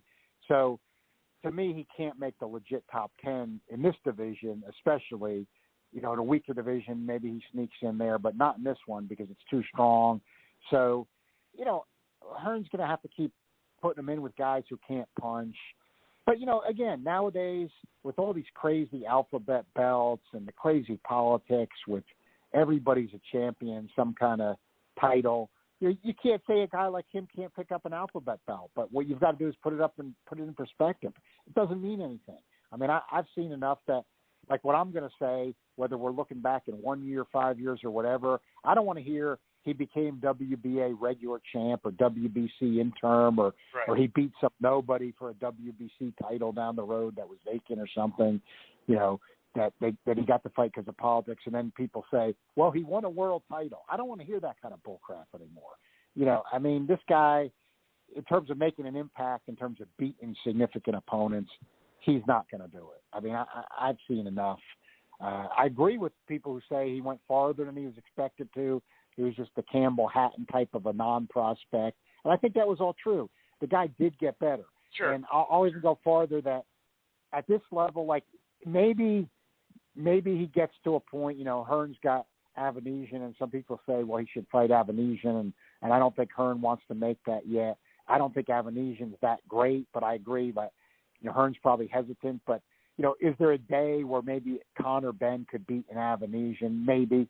Maybe he beats a Josh Kelly. But I will say that's as far as it goes. So I also don't want to hear if there's ever a day he steps it up a little bit more and fights an Avanesian and he gets a win, that it's vindicated, or, again, if that was for the WBA regular or something like that, that he was a world title and that kind of nonsense. Don't bring me that stuff. I'm convinced, like, this guy, he gets destroyed by Ennis and Ortiz and Stanionis, and those fights aren't going to happen. But any of those legit top 10 welter guys, he's not beating the Minneapolis guy Jamal James. Jamal James would box his head off. He's not beating anybody like that. I don't even think he couldn't handle. I think a Mean Machine would probably catch him or something. So I don't even think he'd probably be a good bet against somebody like that. At this moment, I mean, Mean Machine. They hear who they've been calling out. They've been calling out Broner and all these past guys. Exactly, and really, in terms of just a sell, at this stage, can he get by a Khan, a Brook, a Broner? I'd say yes, but again, those past guys, like you said, so that's not like what I'm talking about. They might be able to do the confusion like that, and again, you can't be fooled, but I'm just saying, look, we're supposed to be evaluating these guys no matter what anybody says. Everybody does it, whether they want to admit to it or not. I think he did end up being a bit better than we expected, but I'd say the Josh Kelly or Avanesian level, that far as it goes. I mean, that's the farthest it goes. He maybe gets by a past it, Broner, Khan, or Brook, if for some reason they made those because of payday for these guys, but he's not going to any upper level. And so that's the thing with that card. So then, I mean, like I said, with Taylor Hahn, it wasn't really a good opponent for, even though it went the distance. These cards, I tweeted out earlier in the week. I mean, these cards it's with all promotions. They're just turned into infomercials. I mean, they really are. In other words, you get one decent or sometimes not even decent main event, and then you've got all these mismatches on the undercard, and you've got just commentators like Carnival Barkers just trying to promote them and talking about alphabet belts and everything. In other words, they're not meant. These cards are not designed to entertain with good fights. That's the whole problem. I mean, they're just not. Like, they're not designed to entertain the fans with quality matchups. And it's a huge problem because it's all over. It's mostly what we're getting. What'd you think of Jesus Ramos's performance against Mendoza, who not long ago was a prospect himself, unbeaten? It looked like obviously a so-so opening 3 or 4 rounds, and it looked like he was looking for counters and missing a lot of them. He did, start to open up and push the pace and attack the body more on offense down the stretch. But overall, I suppose a new weight class. What'd you think of his performance? To me, it kind of seemed flat for a while, even though he pushed it down the stretch. I agree with you, Chris, and full disclosure, because I never miss anything, but you know how this stuff goes, and why then there'd be nothing I could do about it. My fantasy football draft was scheduled at the exact same time, and so, right. Of course, I've got 11 other guys in there, so once a year I got to do it. So I didn't normally I catch everything live, and I catch all of it. I didn't catch all of the fight live like I normally do. But what I did catch of it, I concur with what you said, and that to me carries over from his last performance with Molina, who is a tricky guy but still has no power. Jesus Ramos, very young guy, just into his 20s, looked like one of the best prospects in boxing. Even if not quite far enough along, looked to me like the kind of guy on the progression of a, Boots Ennis or a Virgil Ortiz, those types of guys. But I'm with you, when you and I did discuss it after that Molina fight, Molina's very tricky and a veteran who's been in tight fights with some really good fighters who are legit top 10. But with that understood, I didn't see an urgency from Ramos to pick it up and get the KO like he appeared capable of in that fight. And we got this Mendoza, again, in fairness to Ramos, Molina and Mendoza are better than the type of opponents that a lot of these other prospects are fighting on the way up. So you got to give him that. But with that said, still, for how ferocious of a puncher he looked and how aggressive he was being, I'm with you. It's these last two fights, but now it's two fights straight. I'm seeing this tentativeness and not really picking it up and being aggressive. Let's face it. Part of being a real super prospect or getting people excited about you is entertaining. And, he got main slots in these last two fights. PBC was giving him main slots. The one on the pay-per-view. That was on the Ruiz pay-per-view, I believe, right? Yeah. And then, pretty big. That was a big slot at the time. And then here he gets a Fox main event. A guy that young getting a Fox main event. And, he hasn't quite lived up to his billing in those two opportunities. And no matter what the age of the fighter, I hate to see those kind of missed opportunities. That's why I like that Montana Love against Baranchik, because I didn't even think myself Montana Love had looked that great in previous fights. I knew Baranchik might show up shot, but I hadn't been that impressed by Montana Love. And Love was a little tentative, but look, the Jake Paul crowd was enthusiastic that he's also from that area. And when he saw Baranchik was vulnerable, he went in and sat down, and he's not normally a puncher, and he got him out of there in an impressive KO. Even if Baranchik's at the end of the line, he had the crowd into it. And I saw, one of Ray Diggs had posted afterward, which it was a good post, I thought, pointing that out, because it shows you taking advantage of one of these spots. He had 20,000 social media mentions, after that KO. For a guy that nobody knew, this is, on Twitter, 20,000 Twitter. Hey, you know what? He took advantage of the opportunity. He's just a guy on the undercard, but that's the thing. When I see a guy like Ramos and a Fox main event, even if he doesn't get the guy out of there, you want to see that kind of intensity where he wants to entertain. Those end up being the prospects in any division that people most want to see, that start getting people excited. Hey, the great Emmanuel Stewart said it.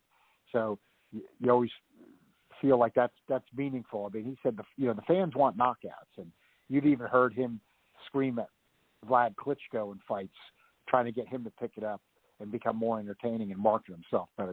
Get this guy out of there when he was dominant and could have gotten the guy out of there.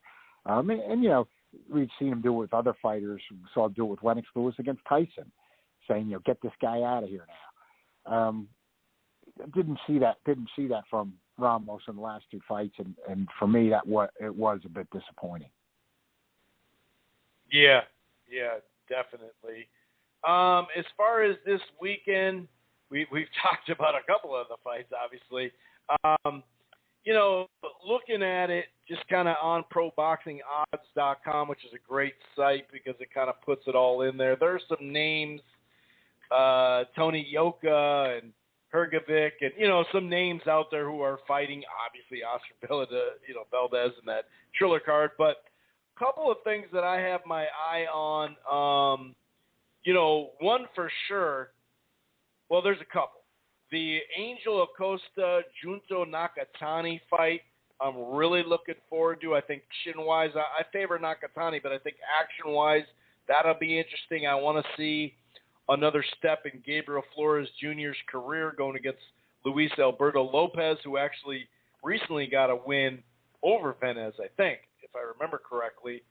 But Venez and Carroll, Jonah Carroll and Andy Vences, that is a good fight. You're looking at a 50-50 fight on the books, minus 102 and minus 124 on FanDuel, and you see minus 120 for both of them, minus 110.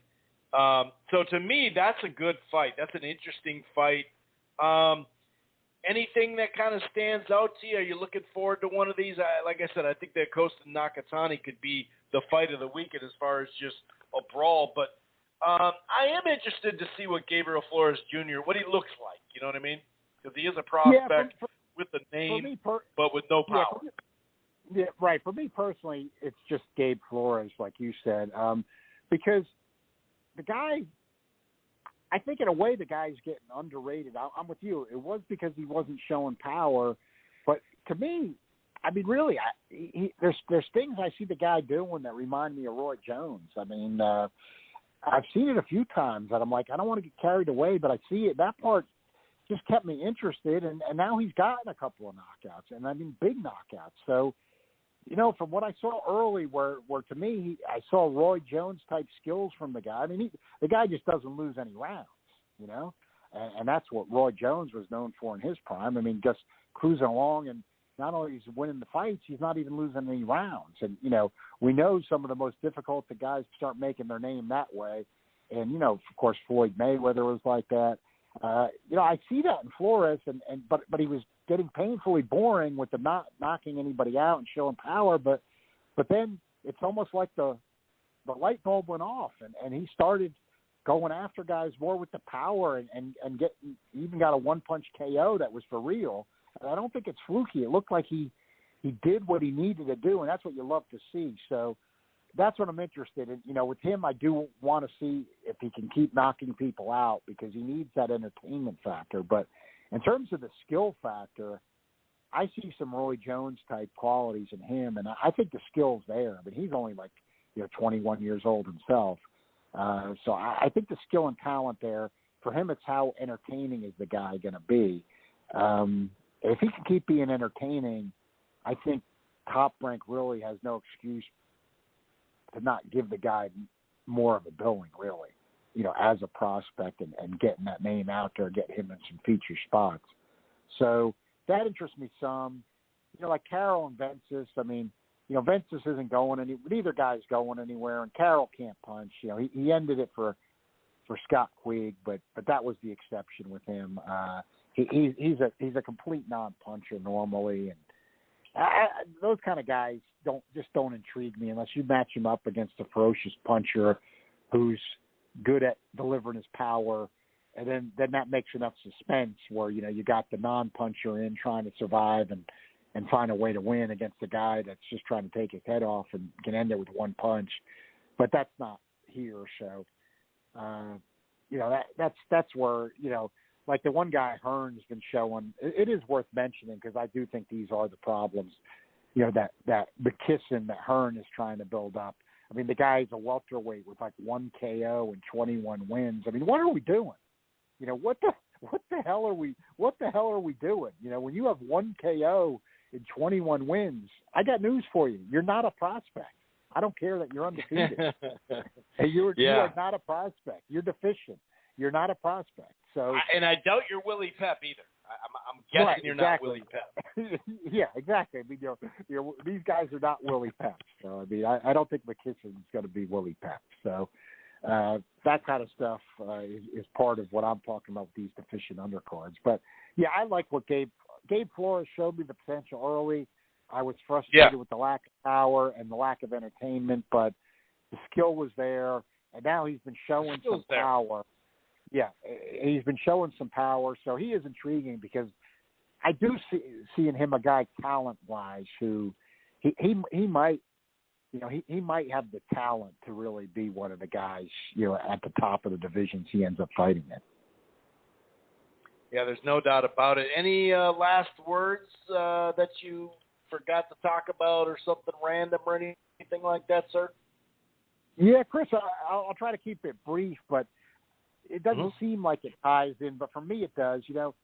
I first mentioned it to you when we were breaking down the card, back in mid-August, where you had all the fights in one day, and the main events were like Franco Maloney 3, and then, Rigondeaux and Casimero, and then you had Ortiz and Kavaliauskas, and it was like kind of a sea of boxing, but to me, Bolotniks and Buatsi, but it's just like you had all this be thrown out at you, and there really just didn't end up being hardly any quality there, and it just stuck out to me. I'm like, even the time investment for the fans, this is getting where we're not getting enough payoff. And then right after that, you had the Maestre Fox joke with the WBA and the judging and the terrible I scoring. liked your tweet, by the way, on that. The WBA and the WBC said, "Hold my beer." Yeah, and that's what I'm getting to. So that was bad enough, and then the WBC comes in with this Valdez thing, and they just ignore their own clean boxing program. I mean, they literally ignore their own clean boxing program, basically because, like you said, they say, we like this guy. I mean, how the hell that's a reason? You're supposed to be an independent, impartial sanctioning body, and you're saying we like a guy, so he violated our clean drug program, so we're going to let it go. You had that occur. Then, as everybody has been complaining about, you had all the cancellations, basically the biggest one that sticks in your mind, the Fury Wilder 3 getting postponed. That was going to be a great card. Then all these other cancellations, the Figueroa and Fulton and the Chocolatito and Estrada, all kinds of fights, getting postponed, getting canceled. And I think where we're at, I'll try to keep it brief, wrap it up, but I think where we're at, unfortunately, is I think boxing, pre-PBC in 2014 was in real trouble. It's been in a decline in trouble. I mean, there's no doubt about that. And I think that was evidenced by, HBO, who was one of the primary players after that time when PBC came in, but HBO got out. I'm not saying because of PBC. I mean, I think that was the problems before that.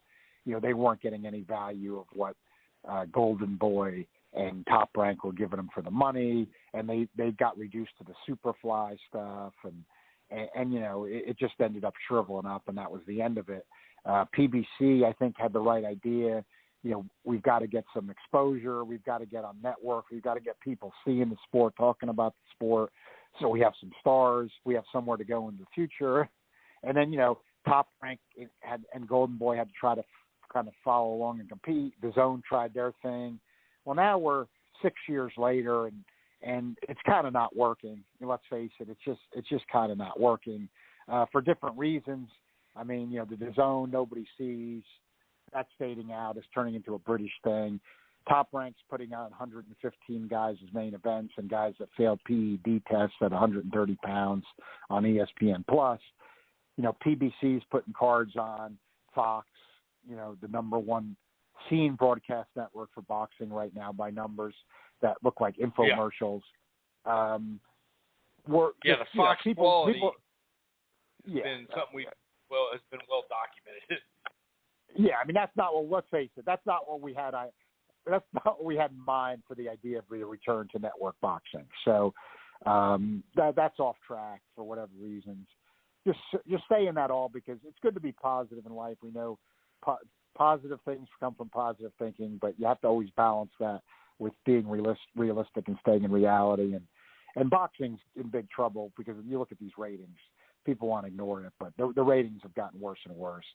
I was blaming it on the pandemic, but, the pandemic's still going on, but still other sports are coming back, and boxing's got these problems. It seems to me like we're sliding back boxing as a sport into kind of the problems where you were at pre-2015, almost like an alcoholic that's relapsed. You know how they say people with alcohol problems, if you're off and then you go back on, you pick up where you left off. That's what boxing reminds me of right now. It's like we're back in 2014 to me, and with the same problems. And I don't know where it's going from here, but it's definitely in a swirl of trouble right now. Yeah, it's just been so up, down, all around. And like you said, we can't just blame COVID because if you look at, I just recently saw today the week 1 of college football ratings, and they were off the chain. They were actually just minorly better than 2019, you know? So, I mean, it's like, whoa, hold on now. You know, we can't just blame that. And although we had a damn good March, pretty steady April, very good May and June, and then by the time, you know, Charlo and Castaño fight was done, since then, it's been nothing but – I mean, sure, we've had a good fight here and there, but it's been a lot of cancellations. And it's one thing to have cancellations and push back. Some of them got rescheduled. But you notice there hasn't been a bunch of – by now you'd assume it's September 8th. You'd assume that a good chunk of the fall schedule would be set. We're not going to say it's set in stone right now because of COVID, but it'd at least be on paper. And we don't got much on paper besides fights that we had already lost or got pushed back. So those count, of course, but those are the ones we already anticipated. Where's the new layer of stuff? We're hearing, just to add on to what you're saying, a lot of these ESPN cards this fall are going to be on ESPN+. Who knows where Fox is going to, you know, this is their last year as far as, you know, supposedly they have one more year. That's an option on the Fox side. But, yeah, we'll see. We'll definitely keep an eye on that. I do appreciate you taking out time on a random Wednesday, and we'll be back kind of to our normal time next Tuesday. You take it easy, John. All right, Chris, thanks for having me. Have a good night. Have a good one. Take care. And, yeah, I mean, clearly, just to kind of talk about that Fox card, you can really tell of late that they're going prospect heavy. Now, is that what the quote-unquote extension is going to be? Have they transformed Fox into this stuff? Because some of these fights have been good. I mean, you know, if that's what we're going with, full-on, like even John just said, Mendoza is a quality fighter as a prospect for Ramos, you know? So if we're going to go that route, hopefully they continue to put on solid shows. Now, the FS1 lead-up, you know, that was showcase, right? And, you know, on the FS1 prelims, I don't mind that as much. Angeletti got an easy win. Kyron Davis and McGregor actually fought a really close fight. Marshall got an easy win. Cordona was kind of an action-packed fight there, but pretty easy. I'll say this, though. The Marcos Hernandez and what was that guy's name? Resendez. That's who it was. To me, yeah, Resendez. Now that, you know, I like that on this prospect level type area. Or even Burgos giving Castillo something to think about throughout that fight. I thought Burgos actually won the first round. He just had a little better work. Rounds 2 through, 4 or 5, it was Castillo. In the 6th round, Burgos kind of made a nice little run with body shots. Castillo kind of started landing his uppercuts and landed just the better overall shots. Although, you know, Burgos did have his moments and whatnot. So Castillo is just kind of like an interesting fighter. I don't really see him on the high top level. He gets a little loose, but you know, interesting fight. Though I'll give him credit for that. But that Marcos Hernandez, I like him as a fighter. You know, they missed. There was like I'm pretty sure, wasn't there a late knockdown? The ref missed the late knockdown. Wasn't it? Oh no, wait. Was that the one where he just fell down? It kind of looked like he got hit, Resendez, and then he fell forward. Is that what I'm thinking about? Hernandez, I think he got the knockdown, but he probably shouldn't have. The 3rd round was more competitive. I'd say Resendez, he probably had a tad better shots. In the 5th round, I gave him credit as well. I I gave him that round. But Hernandez, the jab, the left hooks were just landing flush as hell. He was jabbing, pivoting, jab and looping rights. Really just used that distance like, come on in, dude. I'm just going to counter you all day. I like the double jab out of Hernandez, too. At times he was kind of toying with them, but it was a good action. The 9th and 10th, it was a good way to close. The scorecards were 96, 92, and then two of them were 96, 92, 97, 92. I had it clearly for Hernandez. By the way, I had it 7-3 for Ramos. I thought he won cleanly, but Hernandez is just one of those guys that when you look at his resume compared to how many fights he's had, he's had rematches. Like he's just a fun fighter, and he fought a great fight for his level. So to me, that card wasn't that bad, to be honest with you. But just judging by the commercials, how they kept highlighting the young fighters, and they would not only put up a bunch of their ages and young fighters, but they did individual little things on the younger prospect fighters, which if they're gearing up this way, that's cool. I'd actually kind of rather have this than stay busy mismatch with a guy that has a decent name, to be honest with you. Now, that name may get a better rating, don't get me wrong, but we know that Fox, in the end, we know Fox can't, they just can't keep paying both sides. And this is not just Fox, this is in general, as we've seen ESPN as well. They've been shortchanging opponents for a while. We know that. So look what they did to Teofimo Lopez, for Christ's sakes, against Loma. But we've known since the PBC did their time buy that you can't, if both fighters are making $1 million plus, that's going to be tough. Do a lot of those on Fox because of the ads, you know what I mean? And also, you'll get a point where someone will right now test positive for COVID or an injury, you know what I mean? And then that kind of screws it up. So they can't, even in 2019, beginning of late 2018 with the Charlo doubleheader, some of those cards that they had in 2019 all the way to March 2020 were like a good blend of everything. And I thought that was, man, if they could replicate that, it was like, all right, dude, if you did this now, sounds funny, but if you did what you had in that time frame for about 5 or 10 years, you might put a dent into it and raise the profile, especially of those fighters. But maybe they think, I wouldn't doubt, let's just say in theory that there is an extension with this Fox deal. I'm guessing it's going to be less Fox main events, to be honest with you. But maybe I'm wrong. I didn't think they'd get 10 to begin with anyway.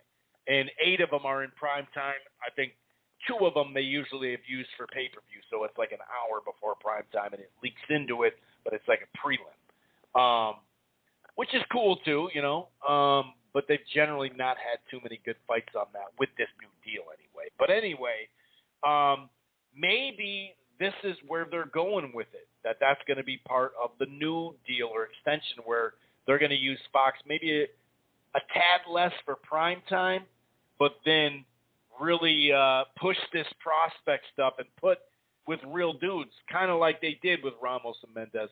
I'm cool with that.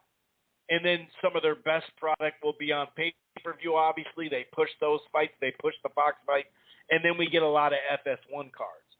I'd be all right with that. Like in the summers, if those FS1 cards came after like a baseball game, I know a lot of people don't like that, but it helps the rating. I don't know. And there also could be that the reason why they changed this so much is because the deal's going to be done and they're going to go elsewhere at the PBC.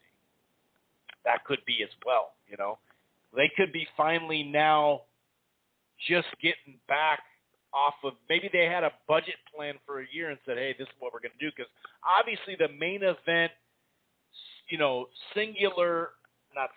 but standalone FS1 cars, we were supposed to get, the deal calls for 12 a year. So obviously something happened whether it was budget cut or whether they used that budget to try to give money to Manny Pacquiao. I don't know because it's so weird with Fox right now in a sense, because you think, okay, they're going to use Fox as more prospect driven. Okay. If they're good cards to great type cards, okay, I'm willing to go with that. And if they deliver high-profile fights throughout the year and push them, okay, that still gives you exposure, no doubt about it. Like I said, the reason why it's so strange is how to earmark the amount of money you're going to have for that Canelo and Caleb Plant fight. Even if it was half the amount that's reported, it's still a lot of money. Half of what you're paying Wilder, right? Manny Pacquiao and Spence. Like, how did they, get the money to do that? But their deal's going to be done. That's where it just doesn't line up. It doesn't line up that they'd be done with the deal in many ways, because you're like, well, why the hell would you, unless they said, hey, we're going to take this money that's in the deal and just push it to these fights. I don't know. I have no clue, but we will keep an eye on that. There was rumors about Paramount Plus getting more fight or getting some of those fights. Maybe the Fox would just be lesser, like just not as many cards. You know what I mean? Speaking of those FS1 cards, though, there is some Dan Rafael actually tweet about this. He said that there are some planned here. No tickets or nothing like that. Oh, here it is. As I said would happen a few days ago, he tweeted this September 4th.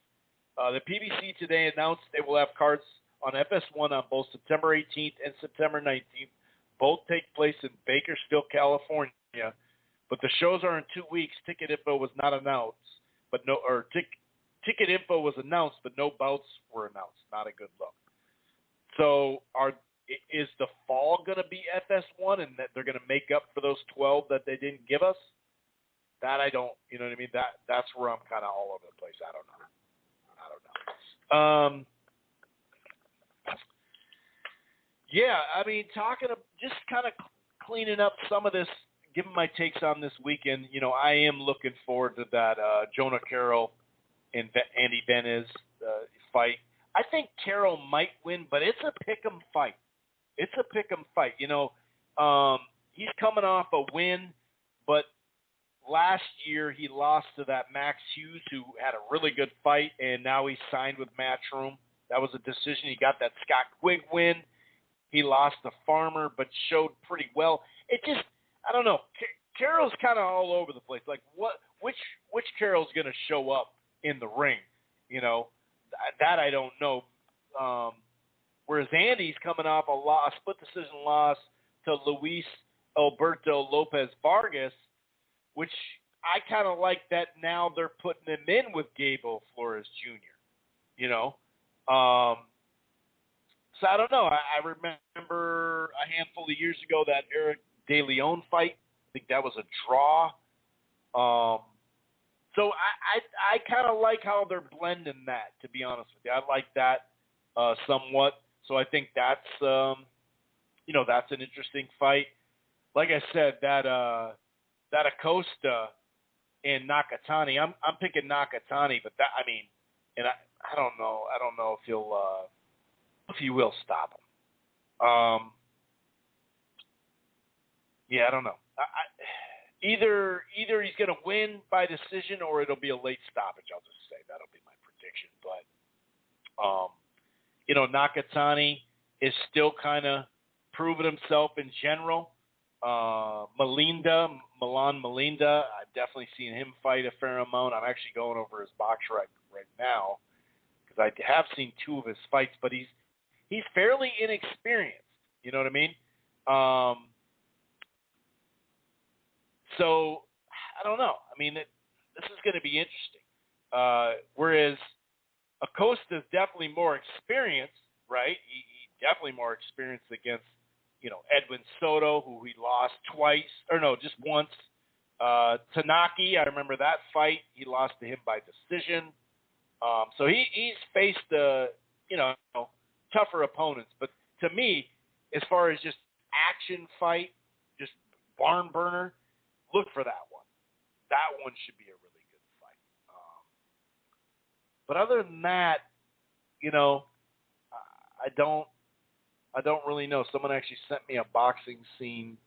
So Patrick Cunningham, an article Patrick Cunningham, Executive Director of Florida State Boxing Commission, this kind of goes what we were talking about, has confirmed in a statement that Holyfield, it's a fully regulated professional bout. 8 rounds. According to Cunningham, all of the boxers on this card have successfully met all requirements to be licensed by the Florida Athletic Commission. Co-feature. Ooh. Here, this is my favorite. Hey, there's also performing live between fights will be Brazilian pop superstar. I'll tell you what, I don't know. If you just look at this real quick, it kind of looks like Antifa. So I don't know if Trump's going to like this band. I'm not sure. But this is what the producer of the Legends 2. September 11th will be an extraordinary, once-in-a-lifetime event of world-class professional boxing and outstanding music. Man, he's really selling it there. Really, really selling it. Anyway, let's go over some fight news and that type of thing, and then we'll do a little boxing Twitter segment. I got a couple messages. Listen, I'm not shutting down the boxing Twitter segment, okay? It's just I think some of them have been a little long down the stretch. There was someone, funny enough, someone sent me this. I was going to talk about this. I forgot last week. There's a boxing scene article that says Devin Haney versus Rolly Romero would make sense, says Hearn. And so you're thinking, okay, well, that's interesting. He says, Eddie Hearn, promoter Eddie Hearn, Devin Haney, they're trying to get the biggest fight possible. Among the names mentioned is undefeated Rolly, right, and top-rated Jojo Diaz. However, this is where it gets real funky. I remember reading this article going, so what are we talking about? So he says, however, Diaz is more keen on facing someone like the rising Ryan Garcia in the fall, and they share the same promoter. So you're like, okay, well, that's a good fight. Hell yeah. But he says, based on all the moving parts, a fight with Romero could make sense, Hearn says. Yeah, I think so. I mean, Rolly's kind of come out of nowhere. I mean, he's been like on the scene of the hardcore boxing channels for a while. Then obviously his last fight was on a bigger stage, a bigger pro platform. And I think it's just a fight that would have a lot of juice in it. I think it's a fight that would have a lot of beef in it, and therefore it's a fight that would make sense, right? So you're like, okay, maybe they'll give him an offer, not to say for sure take it or anything like that. But then he turns around and says, I must say, though, the target remains JoJo for November for Devin Haney. That's the fight we want to make because that's a real fight, and that's it. So he just got done saying, yeah, man, this makes sense, dude. There'd be a lot of beef in it, blah, blah, blah, blah, blah. But then he turns around and says, that's the fight we want to make, talking about Jojo Diaz as an opponent, because that's a real fight. And that's it. That's a good fight. I mean, no disrespect to Rolly, but I just don't feel that's a difficult fight for Devin. It's like, well, what? Wait, what happened? You just got done saying that's the fight, one of the fights to make. Well, let's make that fight. And like I said, I'm not saying that fight would be able to get made. But it's just funky. It's just funky, dude. It's just a weird way to put it. It's just kind of like, come again? Speaking of exhibitions, oh boy, this is Boxing Scene staff, obviously on Boxing Scene. Triller co-founder, I've been told Mike Tyson is too scared to fight Holyfield. Ryan Kavanaugh, he said, we've been trying to make this fight, yada, yada, yada. According to Kavanaugh, Tyson is trying to stage a fight with Lennox Lewis, which if he's scared of Holyfield, wouldn't he be scared of Lennox Lewis? He said, we know he's trying to stage a fight with him. He told Sky Sports that. We have been told that he is scared to fight Evander in a 2-minute round, 8-round big glove exhibition. He's scared of it. There has been a back-and-forth hoopla. There's a massive payday when he's ready for the fight on Thanksgiving, one of his biggest paydays, but we can't seem to push it along. Now I've heard from a number of reliable sources that Mike is too scared. He thinks Evander would knock him out we have an offer out there. I wouldn't ask nobody to do anything they don't want to, but it's for charity. If we can work something out that works for everybody, then it's a win-win. For charity? Like, what are we even talking about, dude? Oh, man almighty. Man almighty. Okay, some other news. Oh, by the way, Yordenis Ugas received the key to the city from the mayor of Miami, Francis Suarez, earlier this week. Good for him. That's dope. I love me some Ugas. This comes from the Most Valid Opinion, Uncensored, MVO. I think he's got a podcast called that, the Most Valid Uncensored Podcast or something like that. He's funny, dude. Sources, this is him.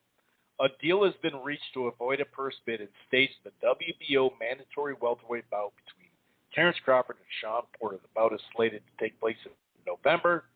The bout will not be a joint pay-per-view venture. Officials' announcement, is expected within days. We'll see if that actually. Oh, you know what? This was like almost a week ago. But Ioka and Rodriguez was a very good fight. I had that Ioka like 7-5 or something like that. I thought the last few rounds he kind of took it away, but that was a good fight.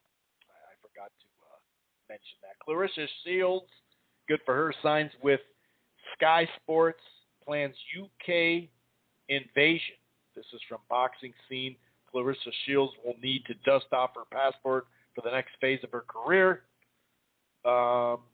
Shields will appear on cards promoted by Boxer with 2 X's, a British promotional company that has an output deal with Sky Sports. Sky announced the deal Wednesday as a part of a fall lineup, which includes Joshua Usyk.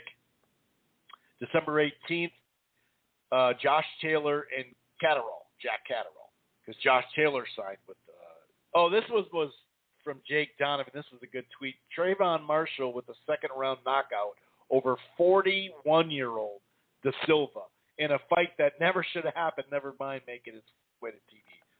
That's a good point there, Jake. Very good point.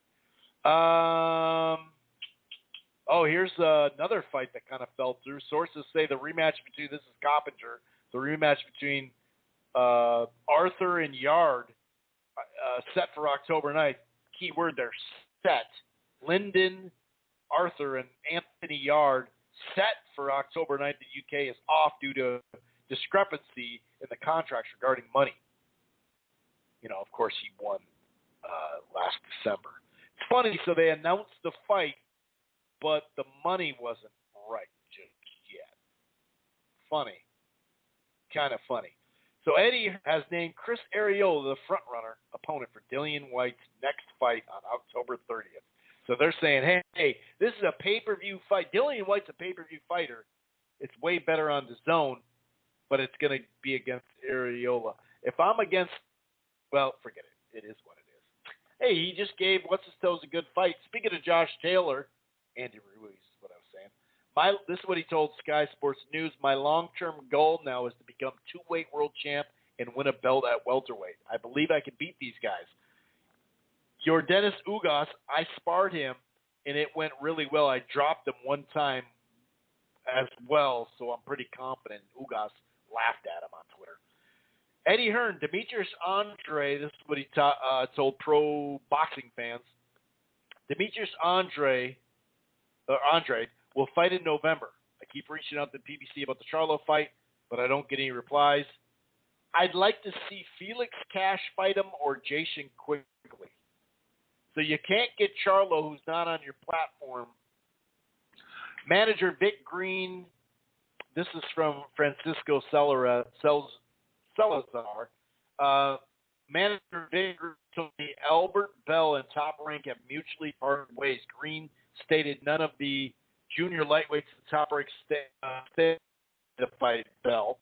Green stated he's already had promoters reach out to him as far as signing. He's a 19-0 prospect. And someone actually tweeted, don't understand the decision to release a top 10-ish fighter at 130. when you have half of the top 10. But what do I know? I'd like to see Bell versus a come-forward fighter, Gutierrez, Alvarado. Wanted to see him against Burchell. That is true. That's kind of interesting.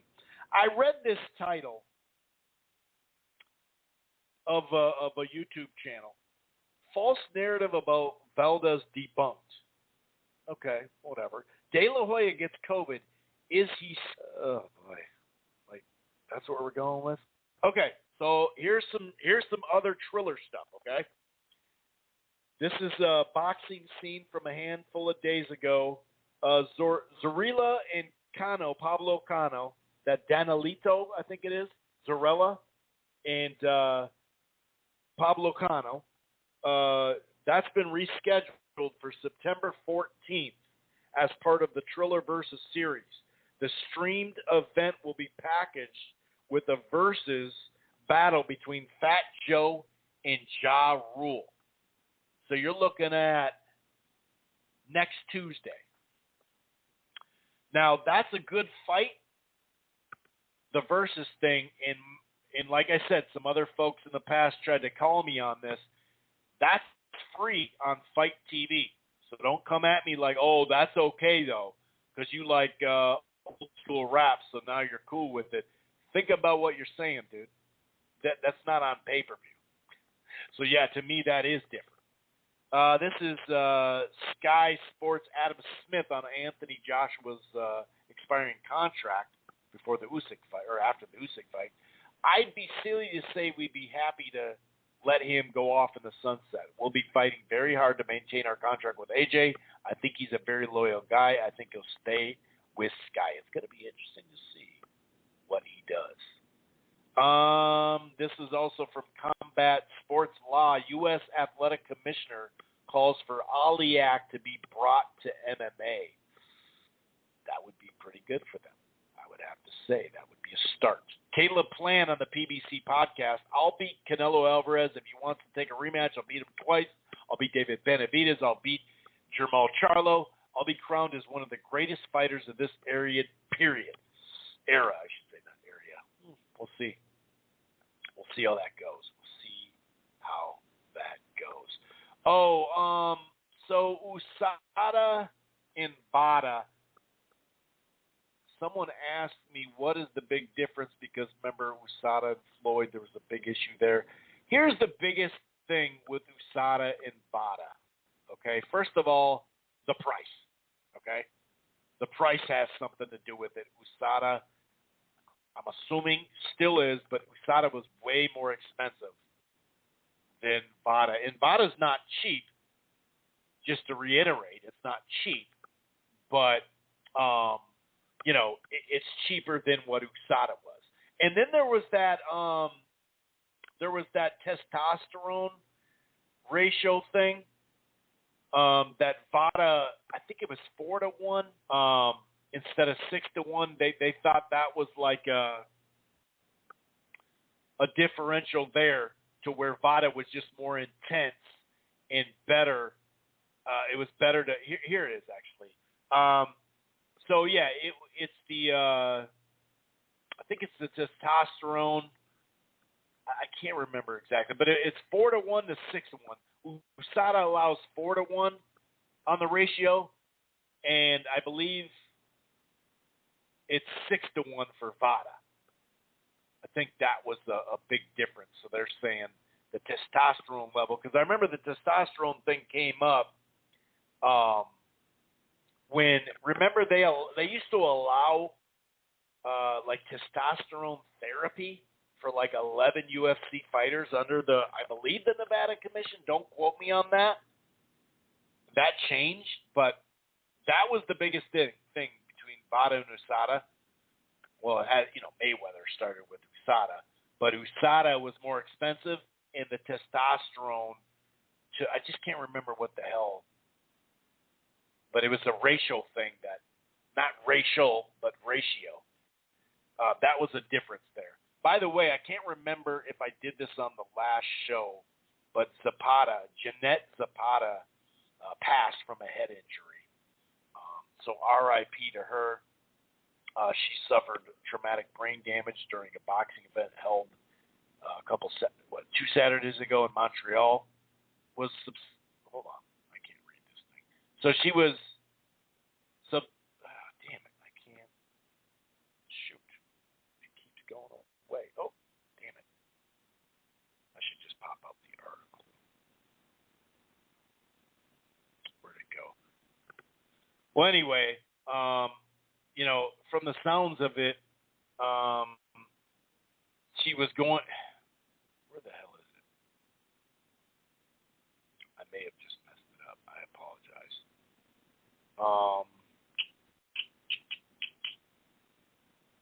She was. I think she had to have some surgery, and she, from the sounds of it, I believe she. Oh, here it is. According to this article, she was told she needed surgery prior to fighting again, and she declined it, and that her family knew about it, and that her father delayed surgery after Janetta was already injured, believing she would recover. So I believe that's what it was. So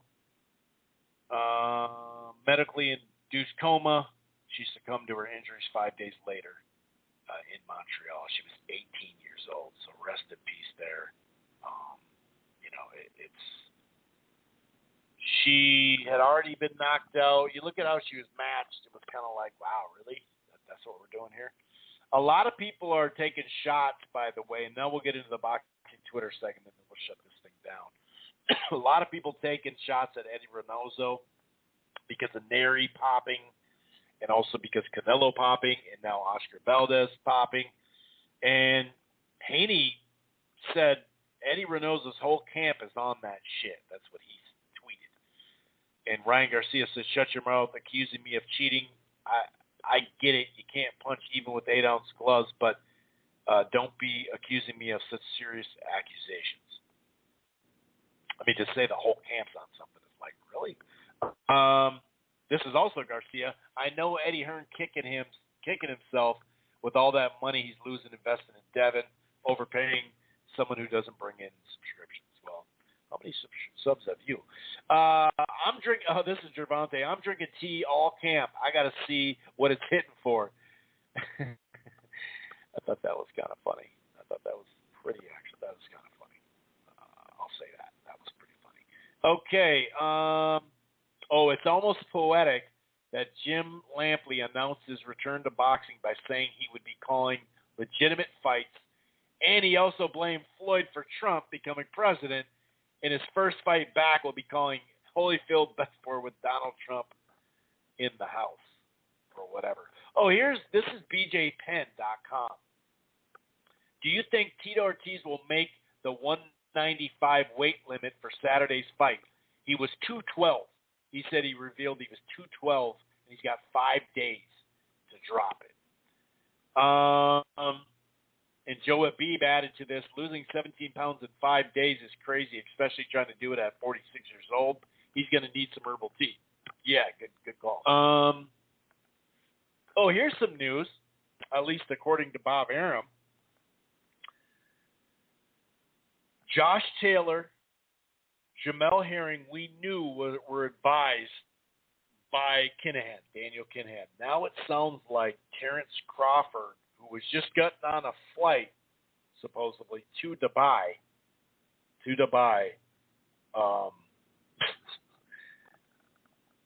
Now, is he signed with Kinahan? Like, Crawford. It must have been just an offer he couldn't refuse. You know what I mean? And, wow. This actually kind of goes with it.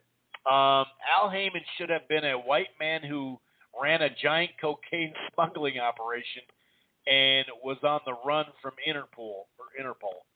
Then he'd be treated with kid gloves by all the fanboys posing as journalists who are otherwise fuming about the state of catering at Showbox events to cover. Yeah, that's fun.